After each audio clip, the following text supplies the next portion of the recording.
we meet each other again at the back of the class. Honestly, this is a terrible place to be. I'm not lying. Oh God, I hate it here. I hate it here. I just want my rich boyfriend. I want to be here with this fucking emo kid. But here I am with the emo boy looking at me with those eyes. And they were pretty at first, and then he started being weird, and now I don't like the eyes. But, you know, we're all here.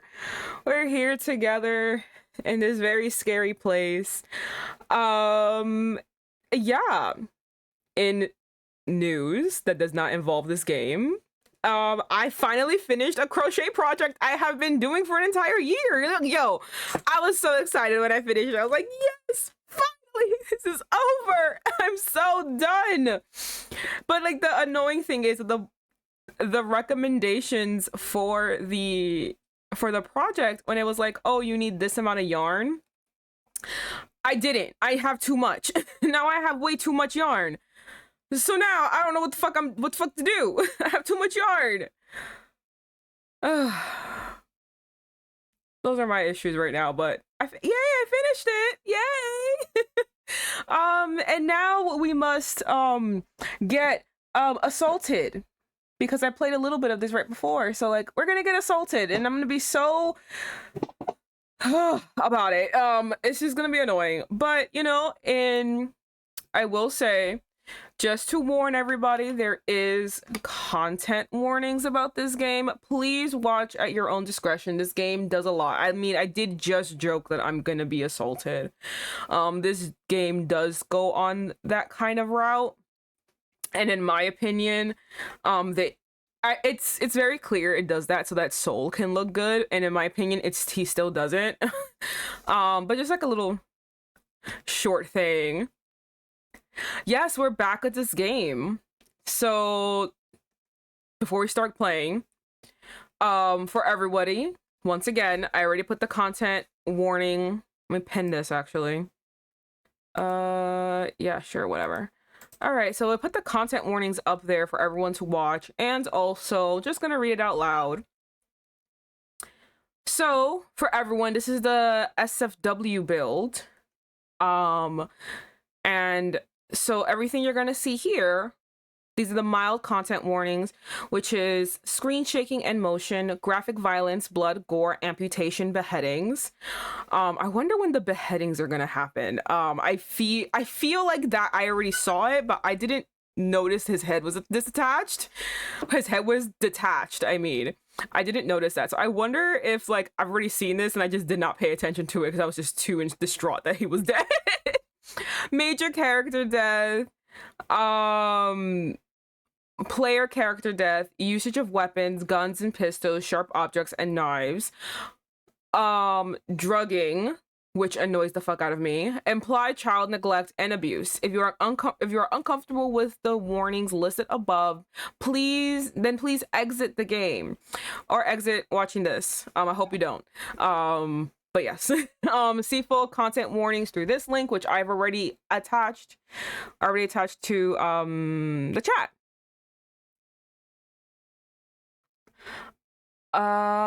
Yeah, I am ready.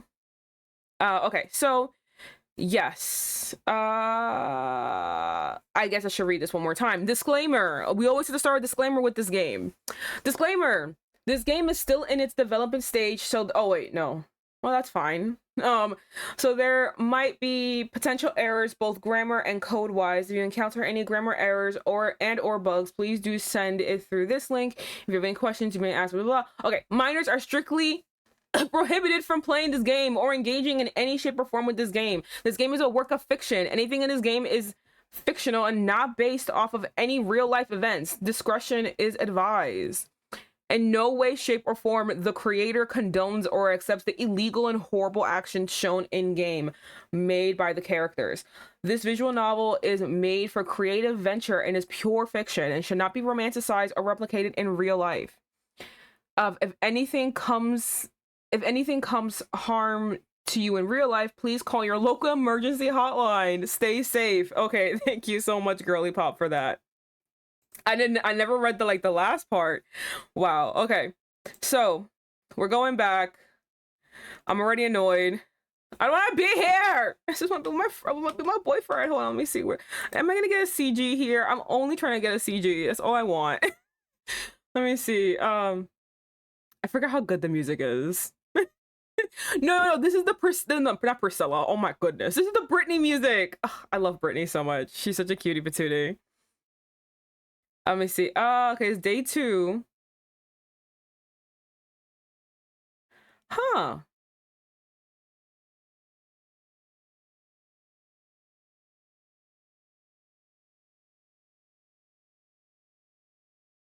Huh. Okay. We're gonna.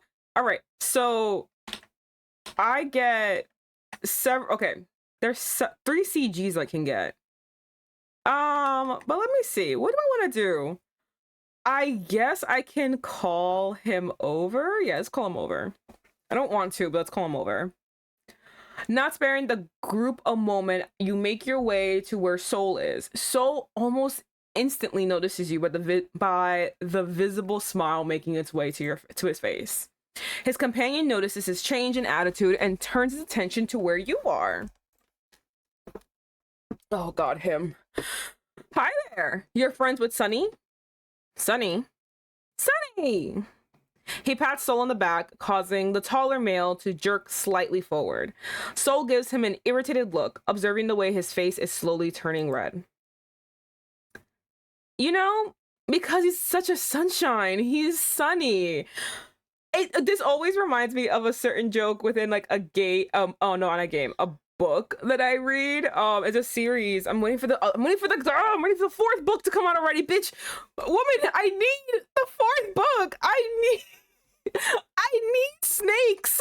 I need snake sex, please. As you can tell, it's monster fucking. Anyway, an orc. There's this lady. I think her name is like Joy. Like her name is something like a word that means happiness, and this woman does not make facial expressions. Like everyone's like, yo, she's like half dead, like she's a zombie, and like it's kind of like the joke, like it's like like her name is Joy and she is just the blandest person in the world. The only time she ever shows any emotion is when an orc comes over, because the orc has basically been like, this is the love of my life, actually. I love her. I'm gonna always be with her. She's always around her, and then she's annoyed with him, so she starts yelling. She starts causing the fit, and it's the first time anyone has ever seen her, you know, react. So that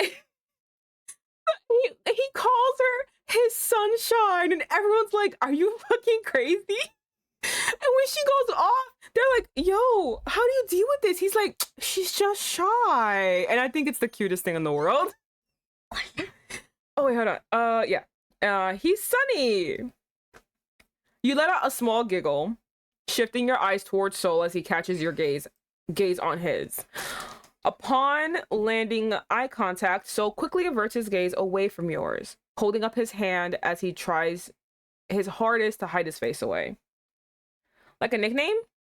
Yes! Sunny loves the nickname I gave him. Right, Sunny? I don't like him. Soul remains silent, still refusing to meet your gaze. That's adorable. I'm not too mad at the MC, because the MC don't know that this bitch killed me. So the MC don't know that, but I know that, and that's why I'm mad. For a moment, the 3 of you were silent before the shorter male speaks up once more. You sure have taste, Sunny. She's very pretty, like you said. I feel like Hyugo's mad. To me, I'm reading this as shade. I don't know how you can read that as shade, but I'm reading it as shade. I think Hyugo wants Soul, and you can't talk me out of it. Hyugo, I need your ass to pause with killing us. No, I don't think you understand yandere. He's not going to. He's not. We're a love rival. We're in the way. A blush makes its way to your face. Scratching the back of your head, you bit your bottom lip as you let out a small thank you. Anyway, nice to meet you. My name's Hyugo. It's so funny when Hyugo appears. That's when I get a little bit of a headache. How the fuck did you appear and my head starts pounding? I'm this big old grumpy's best friend. Vivian, a pleasure to meet you too. He extends his hand for you to take, in which you merely accept, shaking it and puts it back on his side, a smile on his face as he did so. Hugo, you're not baby daddy material, you stab us. I don't think you understand what's happening, Anna. You're actively not understanding. You're like Frankie when we were playing the other game and she's like, no, he's just Polly. I'm like, no, he's a cheater. There's no misunderstanding. When you hear a group of footsteps behind, then you hear a group of footsteps behind you. My God, I can't read. Hugo first notices the group behind you as he raises his head to meet one of their gazes. There you are, Vivian. You just ran off like that. I got kind of worried. Oh, I'm so sorry, my baby boy. Don't worry. I'm fine. Don't worry.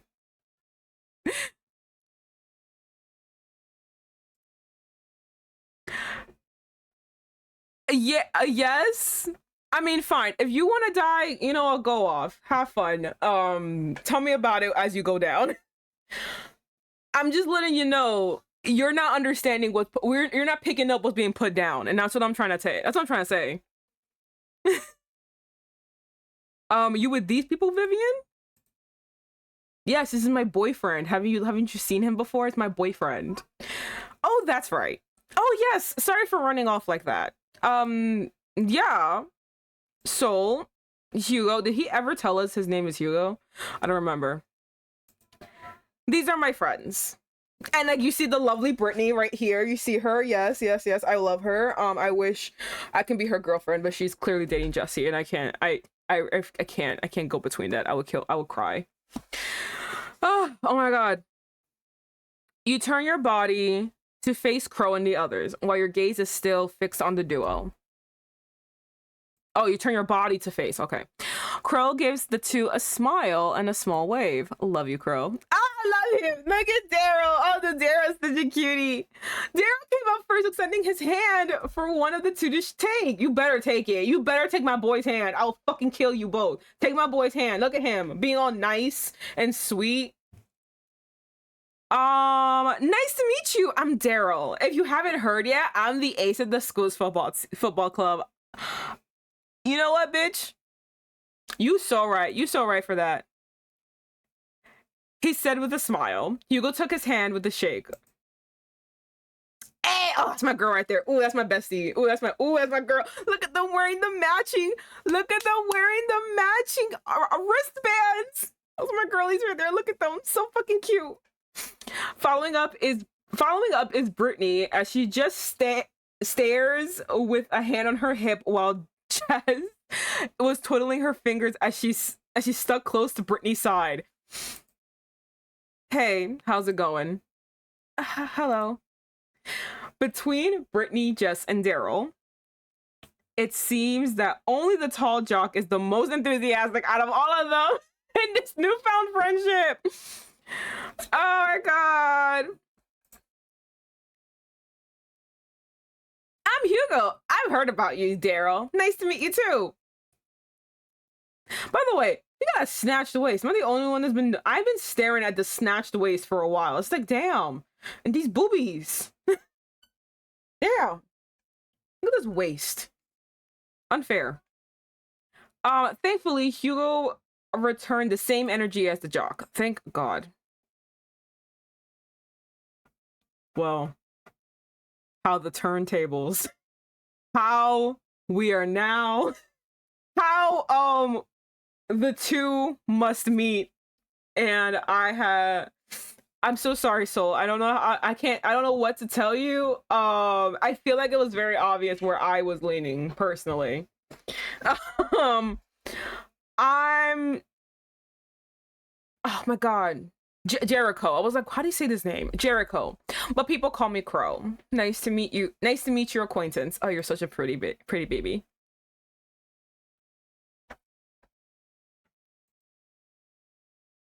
Crowe also handed out his hand for Soul to shake. However, Soul did not take it. Soul, I swear to fucking God. Oh my God, I would smack him. What? Shake his hand! There was slight awkwardness in the air between the two males, making Crowe slowly retract his hand back. I forgot you guys can see my cursor, so I'm just like shaking it violently in his face. I'm like, oh, you bitch! Somebody mean to my boy! Look at him! He's the softie! Look at him! No way!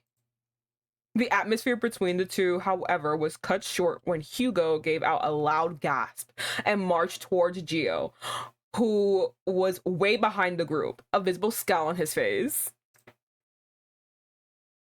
Gio's eyes darkened as he tried to step back, but Hyugo was quick on his feet as he engulfed the taller male into a hug. Japanese words!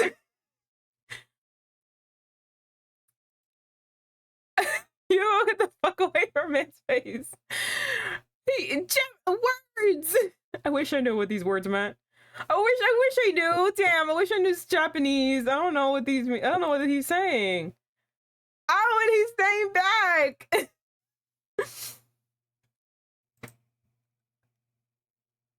I don't know. They're talking. I'm just like, I don't know what they're saying. I didn't want to see your ugly face the entire day. Damn.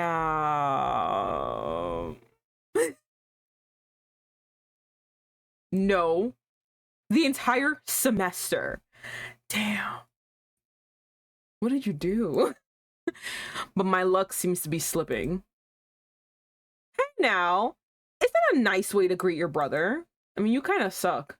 Another loud gasp was heard. This time it came from Daryl. He points at Gio quite a bit dramatically. You have a brother, Gio? Oh, great, another one. Excuse you, we love him.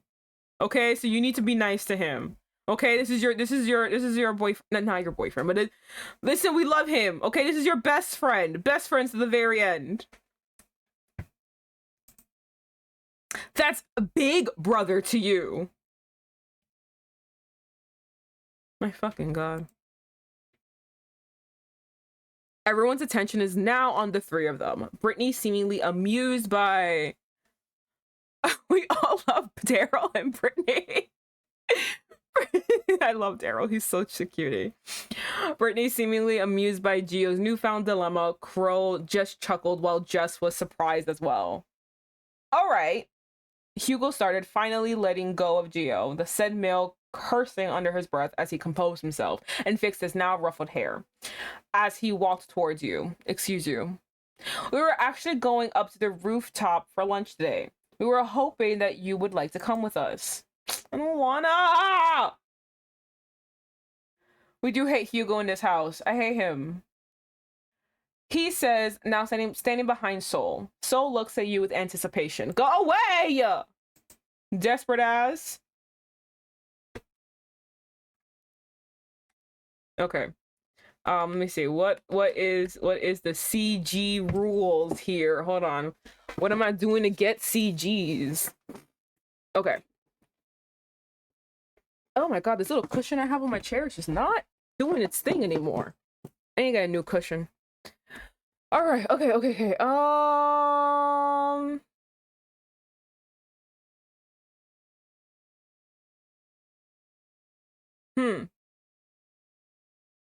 Okay, I guess I can do whatever I want. I think I went with them last time I played this. So I kind of want to stay with the group and see what happens. Yeah, I kind of want to stay with the group. You give Hyugo a sad smile. I'd love to join you, Hyugo, but I'd like to stay with them for today if that's all right. I want to hang out with my boyfriend. Hyugo gives you a sad smile of his own before nodding his head, failing to notice how one of Soul's eyes twitched. Oh my god. I don't like being controlled. I don't like being told what to do, so I'm not gonna listen to any. No one's gonna tell me what to do. No one's gonna tell me what to do. I have a complete hatred of authority. I'm not being told what to do. Get the fuck out of my face. Aw, that's all right, Vivian. But hit us up if you ever want to hang out, okay? I definitely will. He nodded. You nodded, and he gave you an enthusiastic thumbs up. Before you could turn to Soul to apologize to him, Hyugo quickly dragged him away. Okay. You notice how his strides were slow and hesitant as Hyugo dragged him away. You stay with the group. Hyugo's gonna kill us.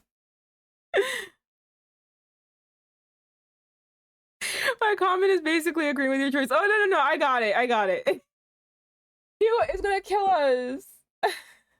Like I said, I played this already. He doesn't kill us there. We get important context of the story-wise, which does make me think that there's something wrong with Crowe also. I thought like he was just like an uber good boy. Like, oh no, there are two yanderes here. Just cross and let it out yet because I'm always around him. So like there's no point of it happening.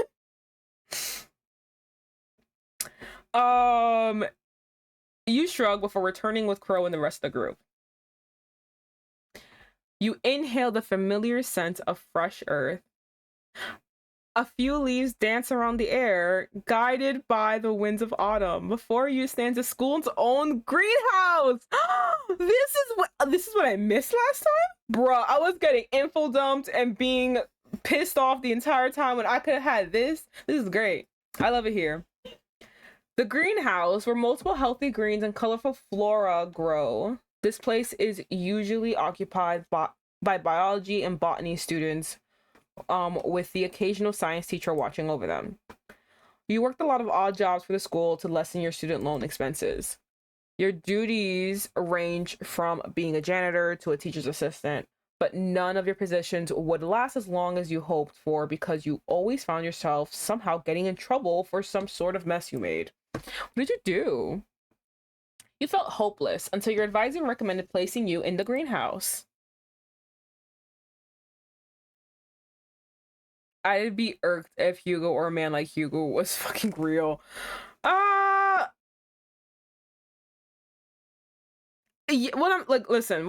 I'm saying I hate him because I already know that he kills us. And that's in a bad route anyway. So like I don't think he would let his freak flag fly in front of us so casually. I just already got the bad route. With your background and knowledge relating to plants, you thought maintaining the greenhouse was a perfect fit. You've been working here ever since. Oftentimes you find yourself oftentimes you think you understand the layout of the place, that you practically know the area like the back of your hand. But every day you seem to discover a new corner that you've never seen before. Sometimes you're never even sure if you're within campus grounds anymore. It's probably because of the forest that stretched behind this area. Anyway, there's a large fence preventing you from crossing the border, so you never really bother to explore further unless you wanted to get in trouble or be accused of slacking off. For now, you want to show your group of friends the new discovery you've made while on duty last week. There's a field with a large tree right around the corner. It can make for a perfect shade for our little picnic. You exclaim, earning a look of approval from Brittany. Oh my god, yay! I got Brittany's approval! Almost as if she's impressed. The rest of the crew follow behind as you lead them to your destination. I'm so excited. Oh, this is where we are. Oh my god, wow, this is much better than sitting on the rooftops. Ugh. You hear some gasps of awe behind you. Daryl chuckles heartily in delight.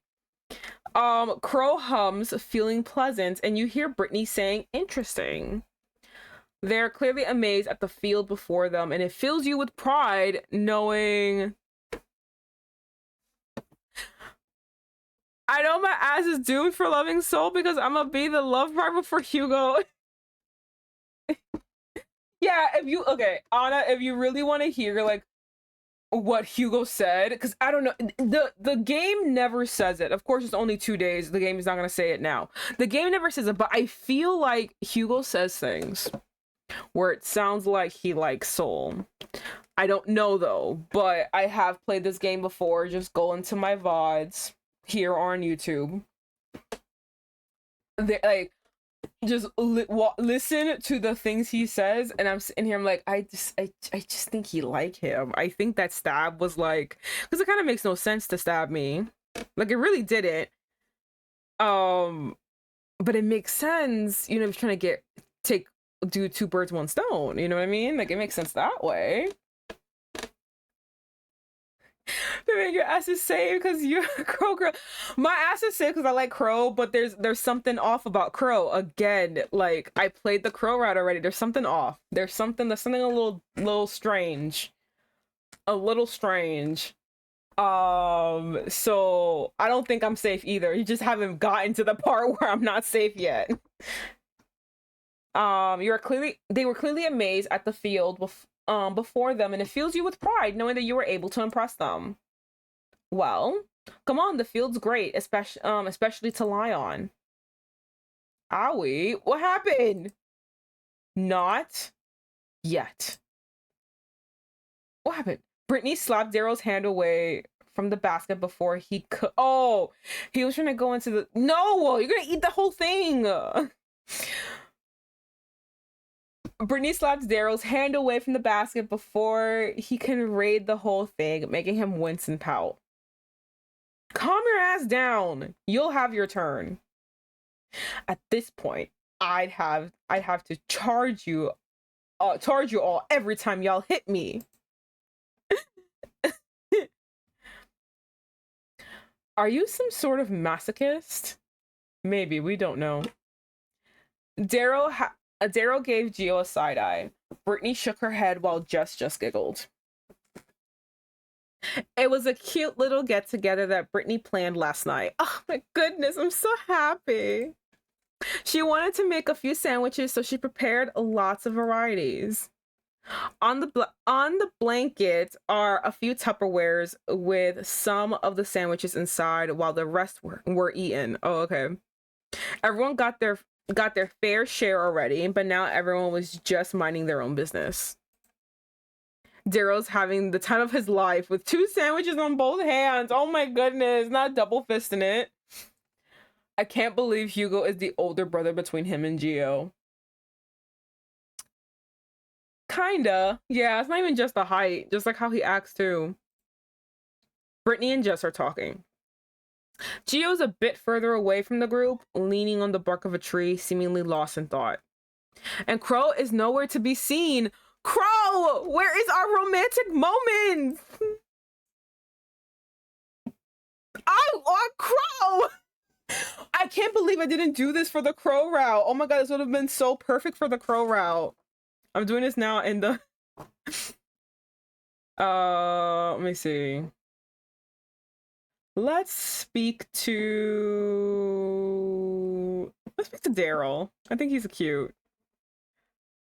You're a Crowe, damn it. I'm just like upset that like I could have done this for the Crowe route, but because I just came off of a game where like I had to give attention to both yanderis equally. I was like, damn, this is gonna do it here too. So let me just hang out with Crowe. Let me hang out with Soul for a little bit so he don't attack Crowe. And I miss this cuteness. That could have been perfect for the Crowe route. Daryl seems to be the least busy out of everyone. You approach his sitting figure as you took a seat in front of him. One sandwich gone from his hand as he munched on the other one with his other hand. He notices you and stops eating, tucking away the sandwich and placing all of its attention on you. Oh my god, he's such a cutie patootie. Look at him. Oh my goodness. You got something to ask me, Vivian? I mean, come on, we all know what I want to do. Ask about Crowe. What do you think about Crowe? At the mention of the blue-eyed friend of his, Crowe gave you a toothy grin as he wiggles his eyebrows. You want gist on your little crushy, don't you, Vivian? How did y'all know? No, I am a stone wall. None of y'all can read my face. Shut up! I just admire him, okay? Daryl, he's such a cutie. Oh my god. Daryl laughed and stopped his teasing, saving you from further embarrassment. Crowe is quite an individual. All I know is that he's the son of a very successful businesswoman in the city. Though I heard he doesn't have a great relationship with his family. What makes you say that? Daryl thought for a bit, but judging from his expression, he couldn't understand why either.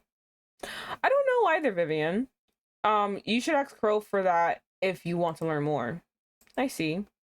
Don't worry, Vivian. I'm sure he'll do anything that you ask for. So y'all know him too?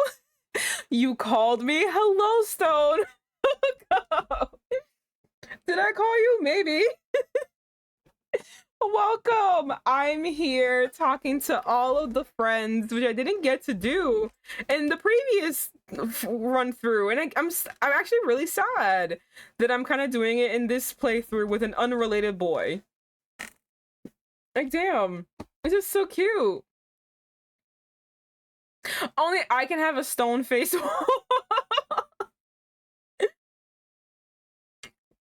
No, I need it too. No one can read my emotions like that. So mean. So scary. When they do come out like, oh, you're a crush on him. Don't say that, okay? Excuse you. Don't read me that way. That's awful. It's so mean. And you ask, okay, so you're confirming that he has a crush on me too. I mean, I already knew because I play the route where he gets killed, but like, you know, you're confirming it too. He gives you a playful wink. You roll his eyes, then give him a smile nonetheless. Thank you for answering my question, Daryl. Anytime, Vivian. You're one of us now, so open up a little. Oh, my baby boy, I love him. You got something to ask me? You're so right. Let me see. Oh, damn, I wish I had Soul in here. I was like, hey, do you know anything about this fucking freak over there? Let's go down the line. Geo. What are your thoughts on Geo? Daryl smiled as he leaned a bit forward. Now, Geo's my favorite guy. I knew it. I know he's your favorite guy. I can tell. Hello, Devil. Welcome. I'm here talking to a cutie patootie about other cutie patooties, and this is really cute. Not Geo. He's my favorite guy, even if he's a bit of a meanie at times. But you like it that way. I know you do. I know you do. What makes you stick to him? Isn't he mean to you? Isn't he mean to you like you said? No, it's a different type of mean, okay? I don't know how to help you in game, Vivian. It's a different type of mean. Daryl's smile brightened as his eyes went soft. Do you have a crush on him? Was I fucking right when I joked that you guys are lovers? Do you have a crush on him too? Damn, this whole friend group. A cutie talking to cuties about cuties. Oh my god, thank you. I love flattery. Oh my god. Hold on. I think I hit the head nail on the head. Hold on. Do you like him? As his eyes went soft, he side-eyed the male by the tree who had his arms crossed. Geo's attention was somewhere else. People are scared of him. It's probably because of his background. What's his background? What about it? The thing is, no one really knows what his family does other than the fact that they're super rich and that they are highly involved with the founder of the city. People have seen him with bodyguards, all rugged and tall and very intimidating. Is he Yakuza? I don't want to be... That's the only thing I can think of. Is he gang affiliation? Heck, I even saw one with a huge katana on his back. That's the only reason why I keep saying thinking Yakuza. I was like, yo, he got a sword. You shivered. Clearly you don't want to deal with them. But what makes you not scared, Daryl? I mean, you clearly know what his family and himself is capable of. I did as you and I will I don't know. Again, like I said, you don't know until like it happens. So like I wouldn't even have thought Hyugo was a problem until like, you know, he stabbed me. You see, Vivian, I'm not really scared of him. On the outside, he's all stubborn and cruel. But on the inside, he's a really nice guy. Think of him like he pursed his lips thinking a bit. He's like a stubborn cat. Oh my god, you're down bad, I see. You're down bad. Damn, a stubborn cat. You glance back at Gio one more time. You are seeing the cat ears and the tail, all right. Now that you think about it, with this vision based on Daryl's declaration, Gio does not seem quite intimidating anymore. How cute. Then you hear a sigh from Daryl. You return your attention to him, an elbow on his leg as he held his face in his hand.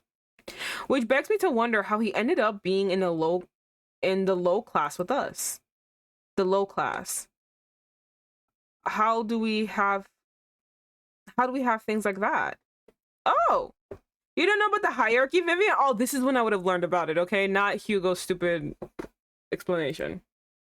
You shook your head no, and Daryl scratched the back of his head. Oh, damn. Well, Vivian, almost everyone knows about it. I'm sorry, I don't talk to anybody.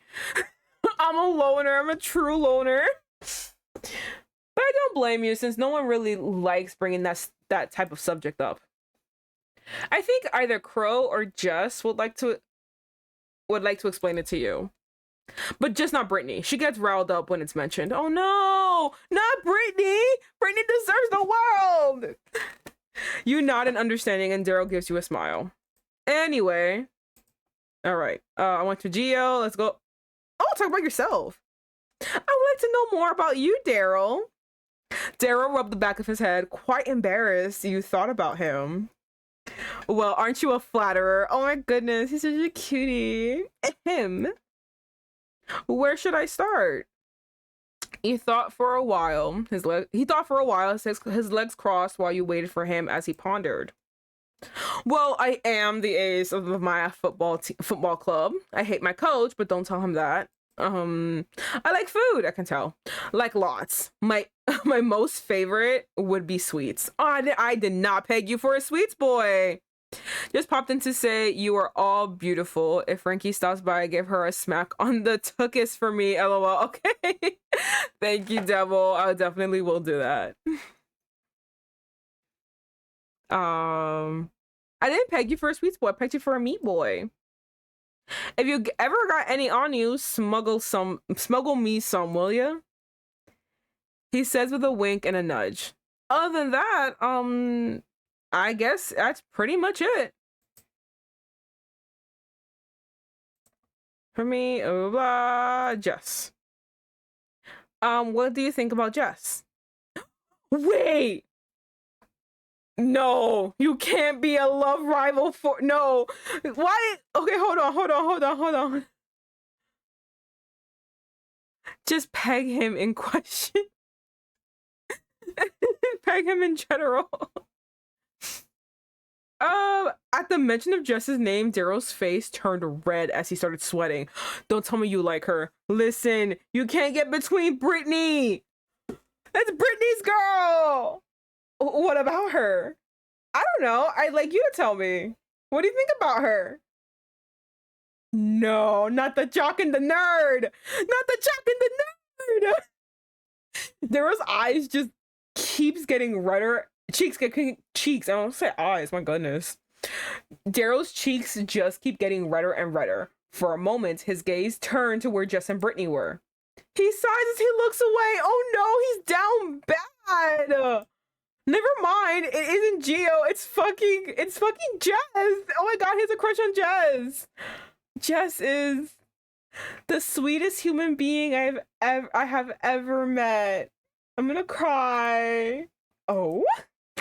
But don't tell anyone. I trust you with this because Crowe trusts you, okay? Right. I don't know what's the big fuss yet, but I promise I won't tell, bitch. I swear to God, if I could attack any of my virtual Vivians, it'd be this one. She's so fucking dense. He's got a boo thing for Jess. He does. You raise your hands in surrender. The taller jock deflated on his spot. His shoulders down along with his mood. But yeah. She's sweet. She's pretty. She's cute. and she's a lesbian. While some would make fun of me, she's always there to give me a pat on the back. I'm like, oh my god, not a side romance that I am desperate to have. He groans, doubling over. His expression seemed like he wants to throw up as he buries his face in his hands. But I doubt she likes me back. We gotta go talk to Jess now. Guys, we gotta. I need to know. I think oh my god, I hope she likes him. I hope she likes him back. We gotta know. We gotta know. You tilt your head, wondering why he thinks that way. What makes you say that? On our mind, she's the lesbian. The way she looks at Brittany. Okay, so we all saw it. Oh no! So I was right. He's like, wow, she's this, she's this, she's that. She's a lesbian. Don't you think that's the look of someone in love? I'm so sorry, Daryl. At that, your eyes widen in surprise. You quickly turn your head to where the two girls were. Don't make it obvious, bitch! The eyes behind the transparent frames looked like the fresh citrus oranges in summer. They were bright, and they were fresh for the picking for Brittany. I know, because it's the same look I gave her when I first met her. It's the same look I see on Crowe when he looks at you. Oh my god! But oh my god, no, not Daryl. My poor Daryl. Why is he in this situation? He deserves the world. That's my baby. God, I'm whining. I need to stop whining, but like, I feel so bad. I feel so bad for Pookie. I do too. He twirled a loose strand from his bangs. He looked away from the two girls and focused on your surprised figure. I hate it. But I love seeing that look on her face. I wish it was on me, though. I'm actually really fucking sad. It's only been, what, 47 minutes? I'm fucking sad. I'm sorry, Daryl. He chuckled a bit. It's alright. Maybe one day I'll confess just to get it off my chest. All I want is to see her happy. And he's so mature about it. Even if it's not with me. And I think I might cry somewhere. Anyway, enough of that sad shit, Vivian. It's the last person Brittany. What about Brittany? Your love rival? Daryl gives you a proud smile. Brittany, she's my first friend back when I was new to the football team. You'd be surprised that she used to be on the cheer squad despite her being quite introverted. She was? Daryl's bright smile softened. A soft, gloomy look in it. He was trying so hard to hide it, but was failing. Yeah. She quit right after the game's big frat party 2 years ago. What happened? What happened at the frat party? That party was something else, since the higher classes were also part of it. Oh my god, not higher. Oh my god, no. The following day, she suddenly quit. I don't know why, though. Not quite worth thinking about the past anyway. No, what happened to her? I have nothing to ask. Derek gives you a smile before nodding. I gotta see what Jess is up to. I gotta see. Oh, Jess, you're such a cutie. Look at you. Jess is admiring a few orange leaves. Jess was admiring a few orange leaves slowly falling from the tree. The slow descent of the leaf catches her attention before gracefully The slow descent of a leaf catches her attention before gradually catching it with her delicate fingers. She notices you approaching her. She drops the leaf before giving her full attention to you. Yes, Vivian? What seems to be the problem? Oh, there's nothing. Actually, I just wanted to talk to you and ask a few questions. Then by all means, go ahead. I'll try my best to answer them. You have a question to ask me, Vivian? Why would you put that? Oh, okay, I gotta know now. I gotta know now. Oh no! I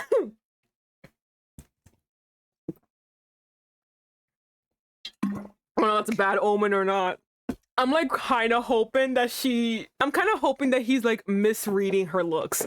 I'm actually hoping that she does like him too. I'm praying, but I don't think it's real, but I'm praying. At the mention of Daryl, Jess's face went bright. This is probably the first time you have seen her smile without shaking like a lost lamb. Oh, Daryl, he's an amazing friend. He keeps me safe, and I owe it, and I owe it up to him quite a lot. Though I do feel bad for him most of the time. Brittany and Geo tease him way too much. Jess chuckled, looking at the jock sitting under the tree before returning back to you. He's a funny guy. I remember back then when I made a mistake of giving him a bowl filled with candy from last year's Halloween, and I think that's what it wanted to say. Oh.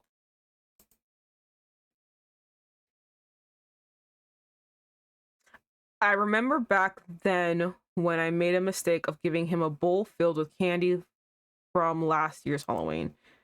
Wait, fuck. He did tell me he likes sweets. Wait, what's wrong with giving him candy? Well, he gets sugar rush. Gets a sugar rush pretty quickly and gets super hyper. Brittany tried so hard to calm him down. Can you imagine a 6-foot-tall jock going around like a playful puppy? I bet Brittany didn't have a fun time. Just nodded with a closed smile at you. All right, now I gotta know. I gotta know the romance. What do you think about Brittany? No! I'm gonna cry!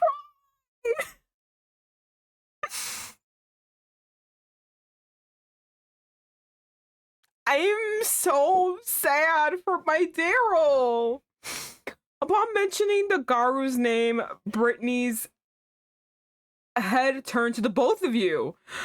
She didn't say anything, but raised a brow as she tilted her head to the side. You called for me? Nothing, Britt. Just quickly shoot her best friend away. Okay, hold on, but what is this blush? What is this blush? Brittany shrugged before continuing on with her own business. Jess lets out a sigh of relief as a small tint of red rises into her cheeks. Jess looked down at her skirt, fiddling with her pink wristband as her heartbeat quickened. Britt, no. And they were best friends. And they were best. Jess, oh my goodness. She's my best friend. My very best friend. Almost like we're more than just best friends. And I would do anything to see her happy again. She pushes back her glasses and looks at you. And there you saw the sparkles. Damn. Her smile is soft and you can tell. Jess, do you like Brittany? She was hesitant before looking down, nodding as she did so, still fiddling with her pink wristband. Okay, but what seems to be the problem? Promise not to tell? I promise.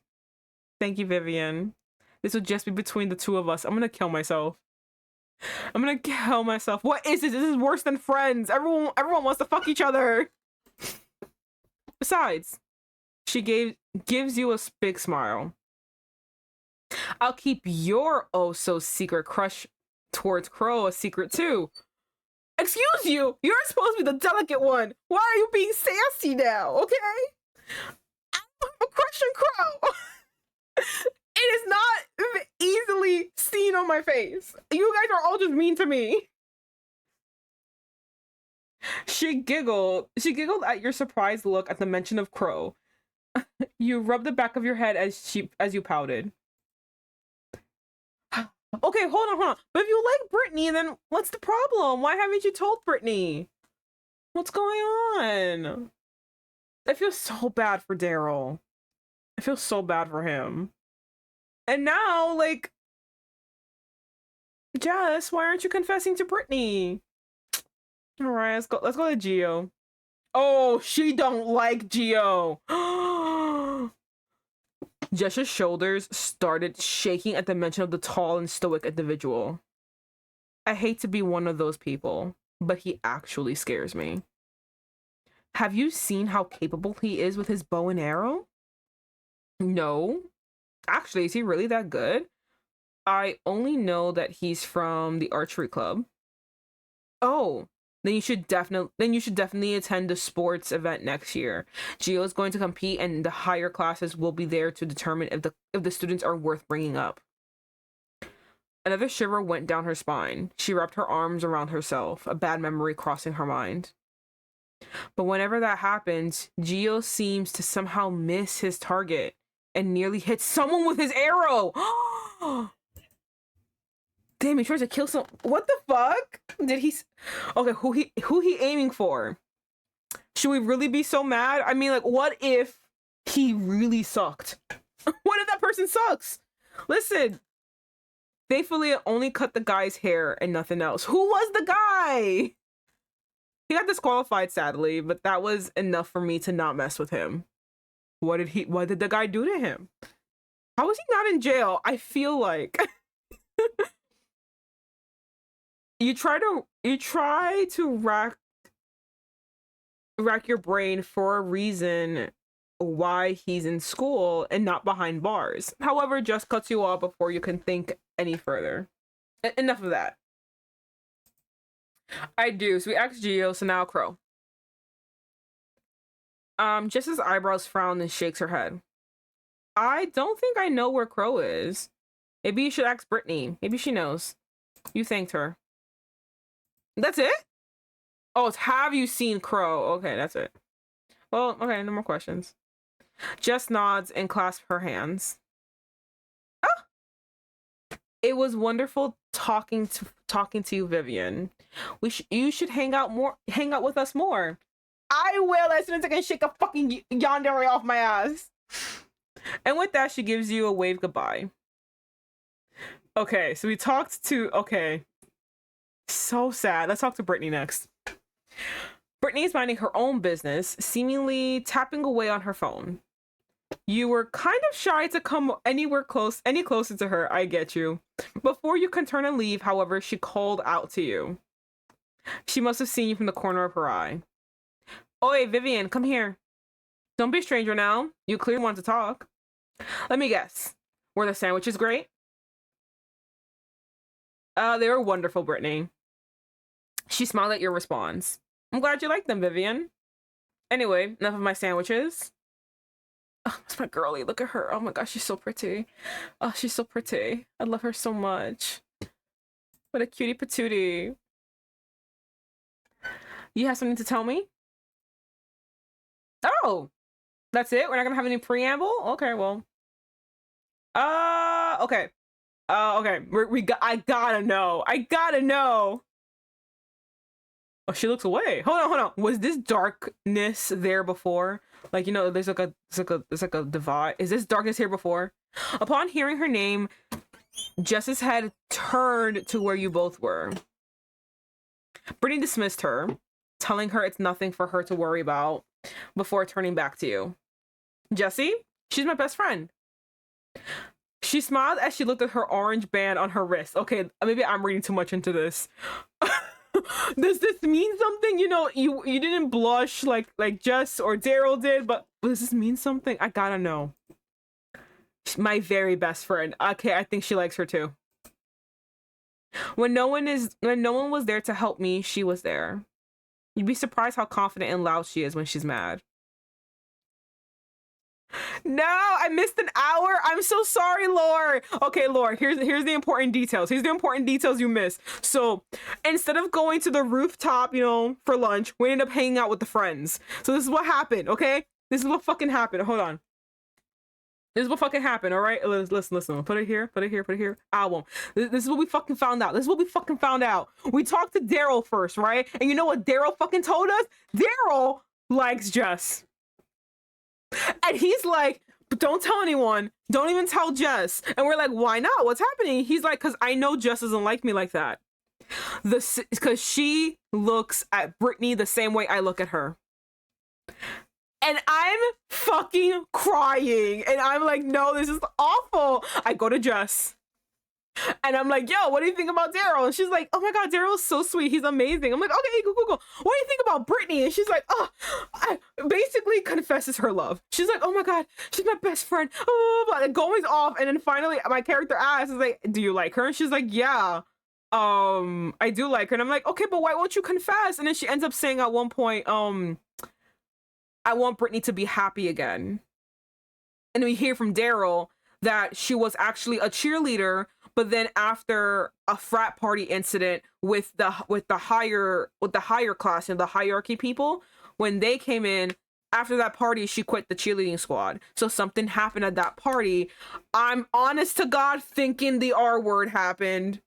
The way that this game works out, it feels like that's a very good possibility. I think that happened. And she quit being a cheerleader. But yeah, Daryl likes Jess likes Brittany. I don't know how Brittany feels. Actually, you stop right. We got right to the middle of that. I'm trying to figure out if Brittany likes Jess. I know, I'm so sad. I'm literally so sad for Daryl because to me it feels like Brittany and Jess actually like each other. And Daryl's just the third, you know what I mean? Like his feelings are not being reciprocated, and it's so sad to me. I feel so bad for him. Okay. Brittany chuckled a bit as if reminiscing a fond memory. What do we have? Okay. I owe it a lot to her for bringing me back during those dark times. But enough of the past. No! Do you like her? Okay, hold on. If she likes Daryl, this is gonna be the weirdest, horrible triangle. Weirdest, horrible love triangle that ever existed. You better not like Gio. Please leave Gio out of this. I'm so scared. All right, we gotta ask Daryl. Okay, Brittany just chuckled. You mean that meathead? He's an idiot.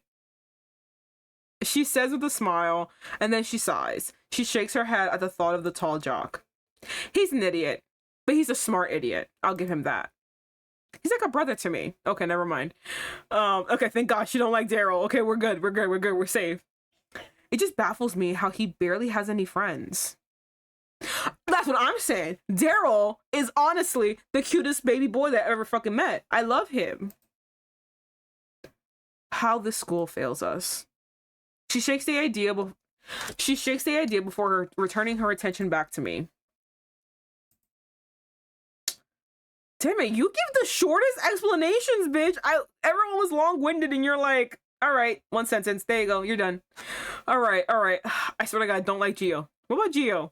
Thank God she don't blush. Oh. Okay. Brittany raised an eyebrow. Don't tell me you got the hots for him. Oh my God. No, listen. No. Crowe needs a wingman for him like he did for Crowe. Oh, you mean Daryl needs a wingman. He does, but I don't listen. I think Daryl's resigned because, like, you know, Jess likes Brittany, and honestly, the way Jess was acting, yeah, she liked Brittany. You can't really change it. Don't tell me you got the hots for him. No, I like Crowe. Nothing of the sorts. What made you think that? I mean, I wouldn't blame you if you did. If you can see how his locker is often filled with multiple love letters and gifts from various people, then I wouldn't be surprised. Bruh, not Gio being the fucking campus sweetheart.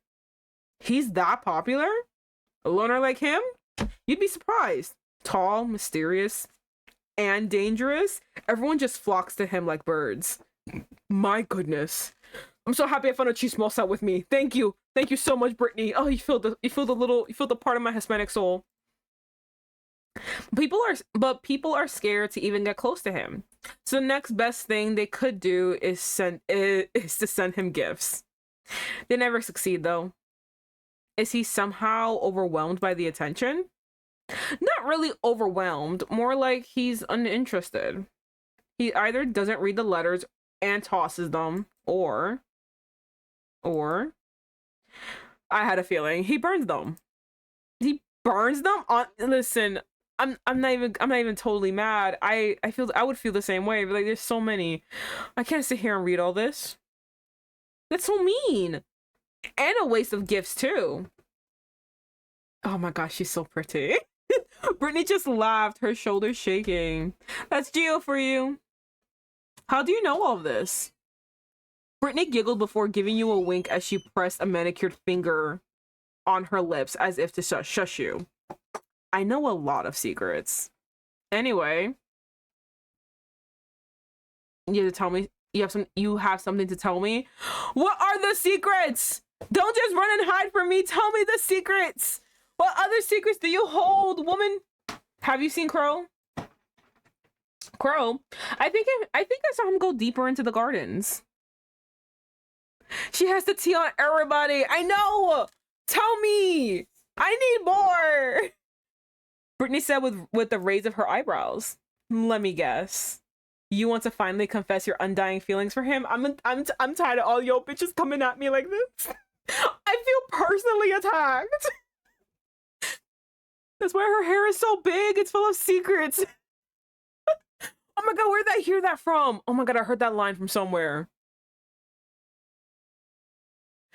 I don't know. Wait, who does Brittany like though? I don't know. I don't think she actually likes Jess. When I asked her about Jess, she was kind of very bland about it. It wasn't like the declarations of love that like Gio or Jess gave. Like, I mean Gio. Daryl or Jess gave. I think she just thinks of Jess as her friend. She doesn't think of her as like a potential lover. Which is, again, so sad. Thank you. Oh my god, thank you so much. I was like, where did I heard this quote before? It's Mean Girls, of course. Let me guess. You want to finally confess your undying feelings for him. I'm tired of y'all bitches throwing this on my face. What makes you think that?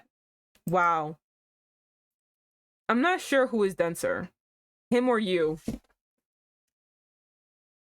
Kill me.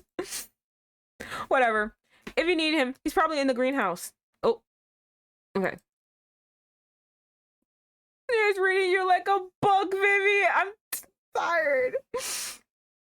Tired. Leave me alone. Brittany gives you a thumbs up, mouthing a good luck. As if I'm confessing, you thought with a pout. No, you shouldn't, because I'm pretty sure someone is stalking you right now. Brittany just gives you a teasing smirk. Anyway, enough of that. Should tell me, yeah, nothing else. Brittany gives you a nod before standing up from the ground. She stretches her limbs, letting out a few satisfied pops. She places a hand on her hip. I'll be cleaning a bit. I'll talk to you later, Vivian. You don't want any help? No thanks. I appreciate the thought though. You nod as you stood up as well, leaving Brittany to attend to her own devices. Okay, oh my god, my eyeball. Alright, last person. I don't want to be here, but we're gonna talk to Gio now. You were quite hesitant to approach Gio at first. You always saw him as someone quite intimidating. More intimidating than Brittany. You just don't like us. It's cactuses. It's probably the way he carries himself. Hold on, I want to hear this music.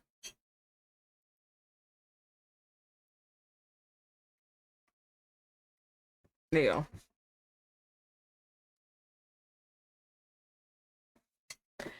go. His towering height isn't helping either. And it seems like you've been staring at him for too long. He stops chewing on his sandwich as his gaze meets yours. You shivered. What do you want? I have questions. Hurry, spit it out. You and Hyugo know each other? Didn't he just say we're... Oh, swear to God, Vivian, I'm gonna kill you. Out of the two Japanese boys, I date Gio. You just gotta get him to like you. Because apparently he throws bitches love letters in the trash and then burns them. Hi, am I late? How have you been? Hello, mister. Welcome. I mean, it's been only been like an hour and 10 minutes, so I mean, I'm gonna be here for a while, but hello, welcome. I've been good. Yeah, I'm going through my route, and I ended up finding a special section that I did not play the last time, and now I'm just thoroughly enjoying talking to all the friends in the friend group. And we started learning some secrets with the friend group, and I can't believe there's like this weird love line. It's not even a love triangle because it stops at some point. It's like, oh my God, all these bitches with crushes that are going what's it called? Unreciprocated. It's very sad. His eyes twitched. You think you hit a sensitive nerve. I don't, and I don't want to associate myself with him. So listen, I know there's something wrong with him, but can you confirm and tell me what's wrong with him? Whatever he said back in the hallway, forget about it. Is that so? If that's all you have to say to me, then leave. Wait! Anyway, I'm curious as to why. Why do you hang out with us? I mean, I don't mean it in a bad way. It's just, I'm curious. You don't seem the type to. His piercing eyes, don't tell me you like Crowe. I swear to God, please! His piercing gaze made your voice die down. You curse under your breath. Fuck! I think this is it for me. I get it. But you wouldn't understand. You wouldn't understand. I'm not like other boys. Leave me to my devices. Now. He demanded before wrapping a half-eaten sandwich, the half-eaten sandwich he had in his hand, before throwing it towards you! You caught it, nearly losing your balance. And give that to Daryl. I just lost my appetite.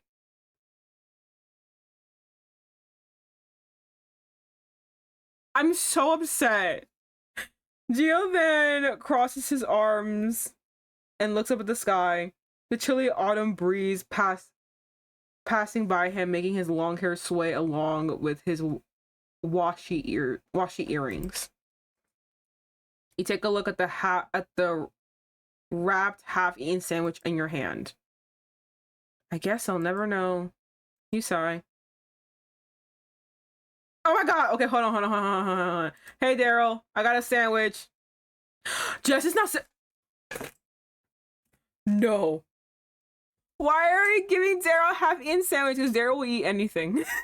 Because Daryl will eat anything, that's why. I think that's why you're giving it to him. Jess is now situated with Daryl beside her. They seem to be having a light-hearted conversation as you notice how she would often laugh out loud from Daryl's antics. This is so upsetting. Oh my God. And it gives Daryl a little bit of hope, but there's no hope. Your eyes soften looking at them. It's best not to disturb them. Yeah, let Daryl have his moment. What is Brittany doing? Brittany's slowly packing up her things while cleaning up leftovers and trash. It's better not to disturb her. Alright, well, Gio doesn't want us anywhere near him. The bro thinks he's the main character. I'm not like the other boys. Sassy emo. Exactly! He really just sat there and he's like, ugh. You wouldn't understand me. Looks off into the distance. A little bit of tears in his eyes. Just like, fuck you. Okay, I'm gonna look for the Crowe now. I'm gonna look for my husband. You pretty much talk to everyone here and they all seem to be busying themselves. You look around the garden before making it deeper into the red autumn wonderland. Yay! As you keep moving forward, you are greeted by the greenhouse. Through the transparent glass, you spot a familiar head of brown. You went inside of the greenhouse and saw Crowe go through each plant and flower, analyzing each delicate leaf and petal. Noticing he's not alone, he turned to where you were and smiled. I thought we noticed he wasn't alone. I was like, no, there's another bitch here. Oh, there you are, Vivian. What brings you here? I'm so happy. I would say the same to you. Well, I haven't really explored this place properly before, so why not take the chance? You never been here? Crowe shakes his head. Never got the time to visit. Crowe chuckles. You met his gaze as he gives you a soft smile, his gaze lingering a bit before going around. He then found something that caught his attention. Now, this is a pretty looking flora. What do you think of this? You look at the brush of flowers filled with purple flowers. Their petals thin as it showcases its full bloom. This is a passion flower. What does it look like? Hold on. I don't think I understood what he was saying. Oh my god, no! I'm so sorry, mister. Your Wi-Fi hates me. It's a passion flower. Hold on.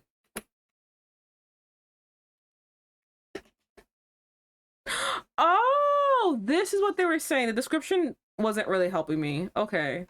Oh. Let me see if I can like...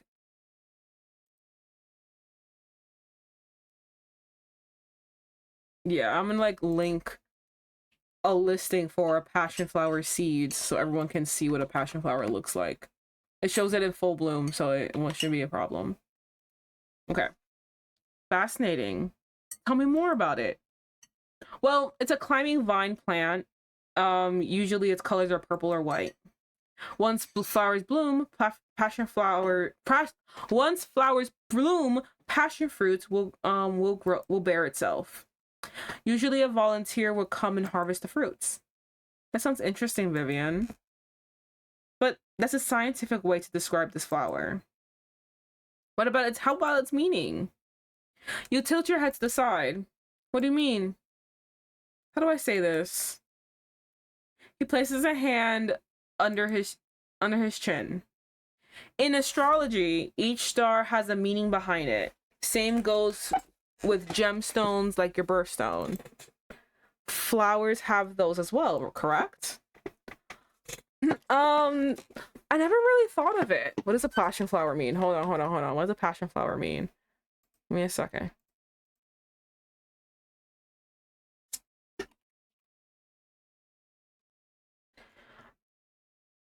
I mean, one of them, it says it refers to the passion of Jesus and the Genesis. No, and the genus. Therefore, it's particular as an Eastern. Oh, it's like an Easter plant. Okay, hold on. What does a passion flower mean? Yeah, what does it symbolize? Oh, I keep getting Passion of the Christ. It seems to be like, oh my god, the period leading to his crucifixion. No, not this one. Not this one with this game. Oh, I never really thought of it. Crowe gives me a cheeky smile. It's interesting.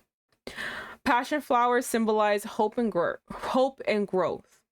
I love seeing the hopeful looks on people. He says as he looks at the flower before. He says as he looks at both. He says as he looks at the flowers before you both. Hope. Something this city needs. I want to get rid of the hierarchy. Daryl mentioned something about that. Actually, everyone did. No, incorrect. It was only Daryl. No one mentioned. No. I think Jess did too. No one else mentioned it.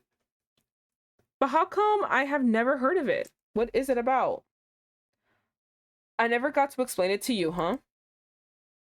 I guess now's the perfect time since they're quite active in interacting with us in the lower class again. He looks out. Our school Olympias University has 2 buildings with 2 different classes. One is where we are at the moment, the lower class. While around the northern part of the city is where the higher classes are.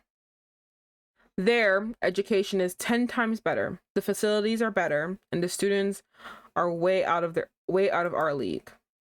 He hesitates a bit in voicing his thoughts of the students in the higher class, though I highly doubt that. He added, his eyes narrowing.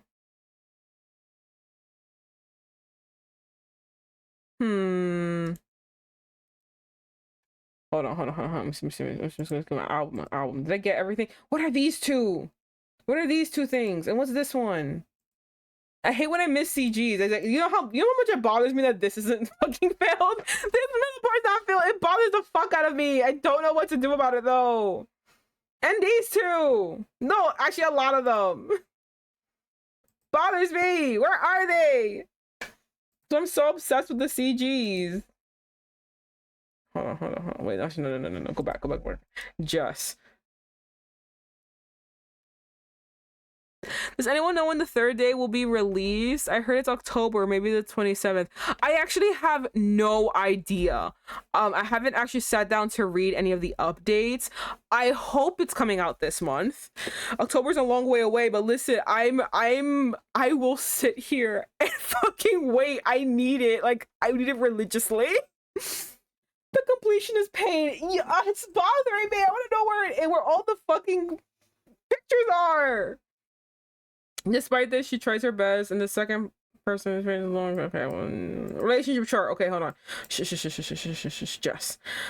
Jessie, my sweet Jessie. She was there right next to Crowe during my lowest. I owe it to both of them. Okay, that's it. Let me see. Okay, Soul. He seems charming. I love the way he dresses, and he could pass as a model if he wants to. His eye bags and dull posture adds to his charm. A matter of opinion, I guess. Prince Charming to the rescue as always, though he's more of a mother hen than a prince from the way he nags me and my posture. Blah blah. What do you think about Daryl? Daryl's my little brother. I'm kidding. We're not blood related. I don't have siblings, but having him around feels like it. Okay, let me see comments. I wanted to see if like they had like a thing where it was like, oh yeah, she likes her. Ugh, where are these? These are bothering me. Return.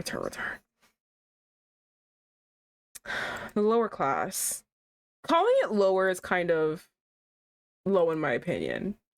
I call them villagers, humble people. They're either really kind or either too busy to bother. There's a hint of hesitation in his voice. Well, not all. Failed students in the higher class often end up here with us. And well, they don't really take it well. Which explains the bullying situation. Crowe's brows slanted downward, disgusted by the fact that he couldn't do anything is irritating him. How come no one tried to file a report or anything? Oh, this is me. Okay. Oof. People tried. I tried. We tried. But unless you either have money or a higher reputation, heck, even both, they'll bother to even listen. Crowe sighs. Which is why some students try their hardest to get up the ranks. To be put in the higher class. All of that just to be respected. Crowe didn't say anything to you but a nod. The hierarchy. Crowe lets out a sad laugh. The system is kind of a if you feel it, you feel it thing. You don't really feel it, much less see it. Oh my god. Oh my god, my yawns. Unless you've been at its mercy. It's a dog-eat-dog world out there, Vivian. You'll never know who is the next victim. A soft, sad smile made its way on his face. which is why I strive to protect you. And trust me, babe, I love being protected by you. I think it's amazing.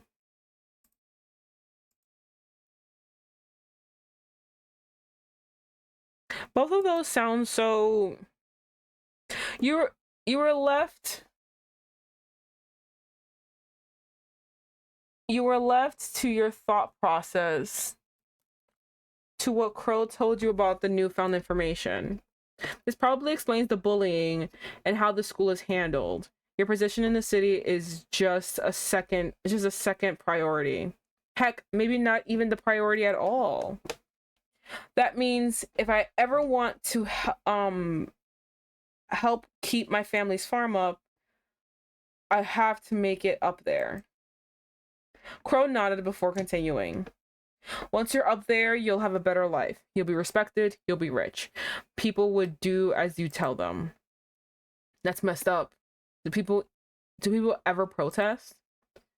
Crowe, however, did not answer, as if scared that someone would hear him. He remained quiet, only giving you a look that probably says that things did not go well. You refuse to ask for more elaboration. That reminds me, Vivian. Crowe starts. You never told me as to how or why you chose the university. Your family owns a farm, right? You bit your lips as you thought of home. We do. But I wouldn't say we're doing well. I'm sorry to hear that. It's okay, really. It's my burden to carry, not yours. You were going to work hard for it. Anything. I'll do anything. Your eyes widened at the words that the well-dressed man said. No, I refuse. Vivian, I told you to stay inside. You are not taking this farm, my home. You cut your father's words off, marching towards the tall man with loud and heavy footsteps. The tall man, however, raised a brow at you, raising his hand to halt his men. Oh, hold on. Wait, hold on. Okay. Ugh, I needed that water desperately. His deep magenta eyes then turned to look straight into your eyes. It sent a chill down your spine. Oh, it's the persona guy. It's the guy who, oh, there you go, the stand user. There he is. I need my eye drops. Okay. Whoa, a bit feisty. Seeing that this is our first time meeting, right? Let me introduce myself first. My name is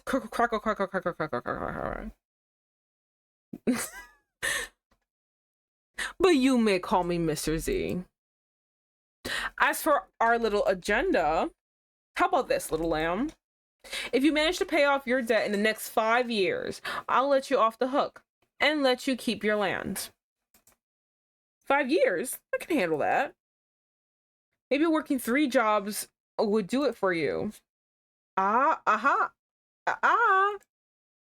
He tuts, waving a finger in front of your face.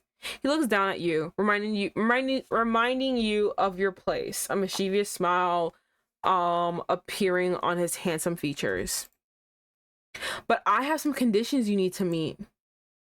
You are silent. Your heart starts pounding in your chest as you keep eye contact with his sharp magenta orbs. I want you to stay in the city. The city? We can't even afford to take her to college. What more moving in the city? My father interrupts the man mid-sentence. The man merely gives my father a side glance, making the old man freeze on his feet before returning his gaze back to you. No need to worry. She'll be under my jurisdiction, of course. I'll provide for her education and accommodation. Suddenly he bursts out in laughter, throwing his head back a bit as he just heard a very funny joke. See? I'm not that cruel. Wouldn't you agree, Vivian? But just like I said before, I want you to pay off your debt. Land doesn't come in cheap, darling. And I've been very patient with how long this land's payments been postponed. The sudden jerk of your collar made your heart jump. Your face now mere inches away from his face now mere inches away from yours, his brows furrowed in anger and filled with spite. Vivian! Now one step, old man. He screamed at your father, now not sparing him a glance as he kept his hold on your collar. You try to claw his hands away from it, but to no avail. Seeing that you are losing more air the more you struggle. Listen here, punk. I don't care what kind of method you're going to do in order to make money. A dark smile appeared on his face. It's the shiver down your spine. Being a good citizen to get a part-time job like the rest, or whore yourself out in the strip clubs. Legal or illegal, I don't fucking care. As long as you reach the amount. If not, well, you can say goodbye to this little farm. He says that, but there is a gleam in his eyes as if telling you that that's not all. Letting go of your collar, he steps back as you greedily take in the air that you lost. Tears make its way towards your eyes, threatening to drop. So, little fawn, what is it gonna be?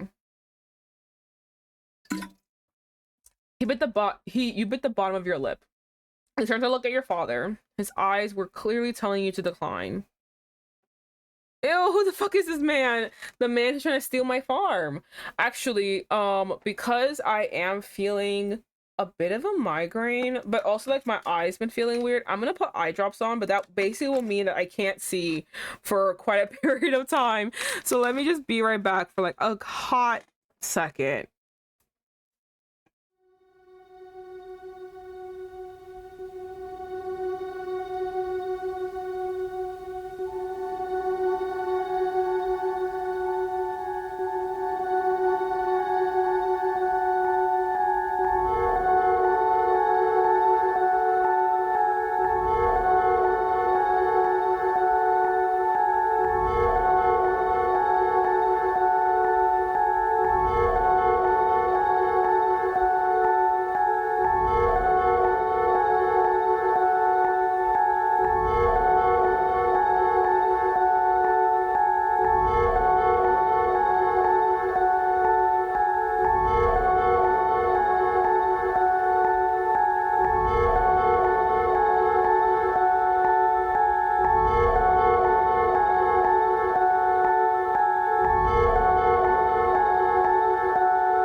Okay, the ability of sight has returned back to me. Oh, thank God. Okay. Now that I did that,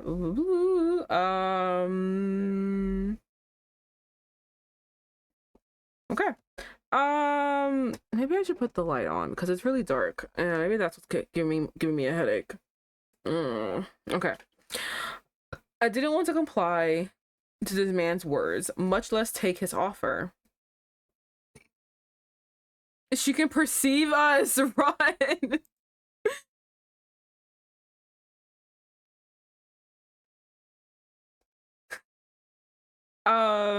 You think he might throw you another form of debt for letting him fund you to go to the city. There was something about this man that screams dangerous. But you are too desperate to not lose your home. Your only home. Tick-tock, sweet thing. I haven't got all day. Tall man's gaze still fixed on you, waiting for your answer. Do you accept? But you're nearing the end of the school year, and you cannot afford to go back again. Not with this debt. Credits alone isn't enough to cut it. Whenever you think about it, you keep seeing the tall man's ever-sharp magenta eyes burning into you. It leaves a bad taste in your mouth and a stinging feeling in your chest. Your heart aches as you stare back into Crowe's own azure eyes. Are you all right there, Vivian? You zoned out a bit. If I get to be part of the higher class, then I can have a better chance in life, right? Crowe is surprised at your sudden enthusiasm, but nodded regardless. That's right. As you gave Crowe a reassuring smile, you clenched your fists. Then I'll work hard to show those higher class that I am worth their time. Crowe chuckles and nods. You know that he's got your back. Then Crowe raises his hand and tucks a loose strand of hair behind your ear. You sense him placing something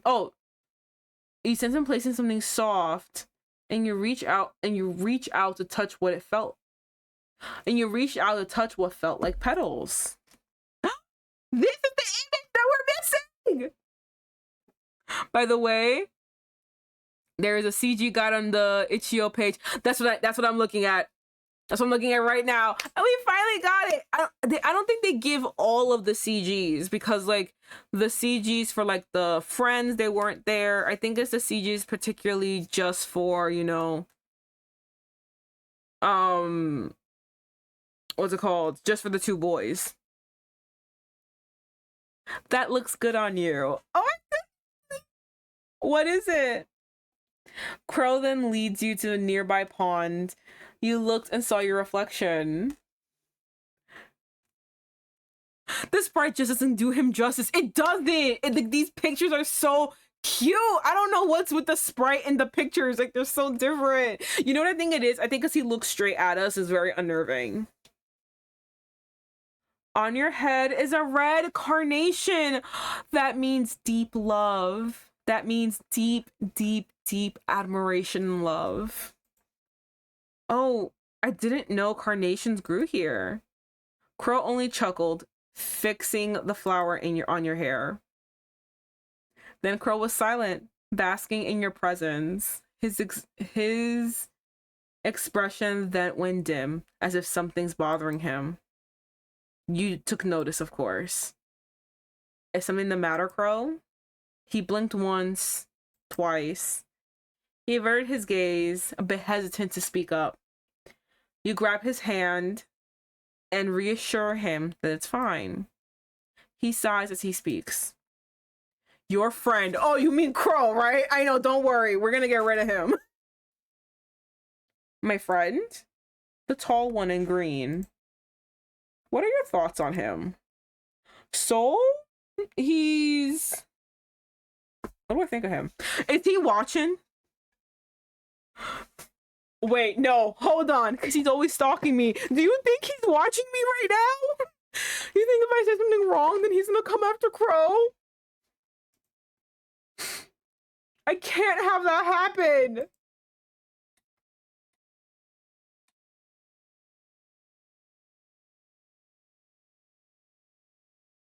I'm gonna take a chance that Hyugo.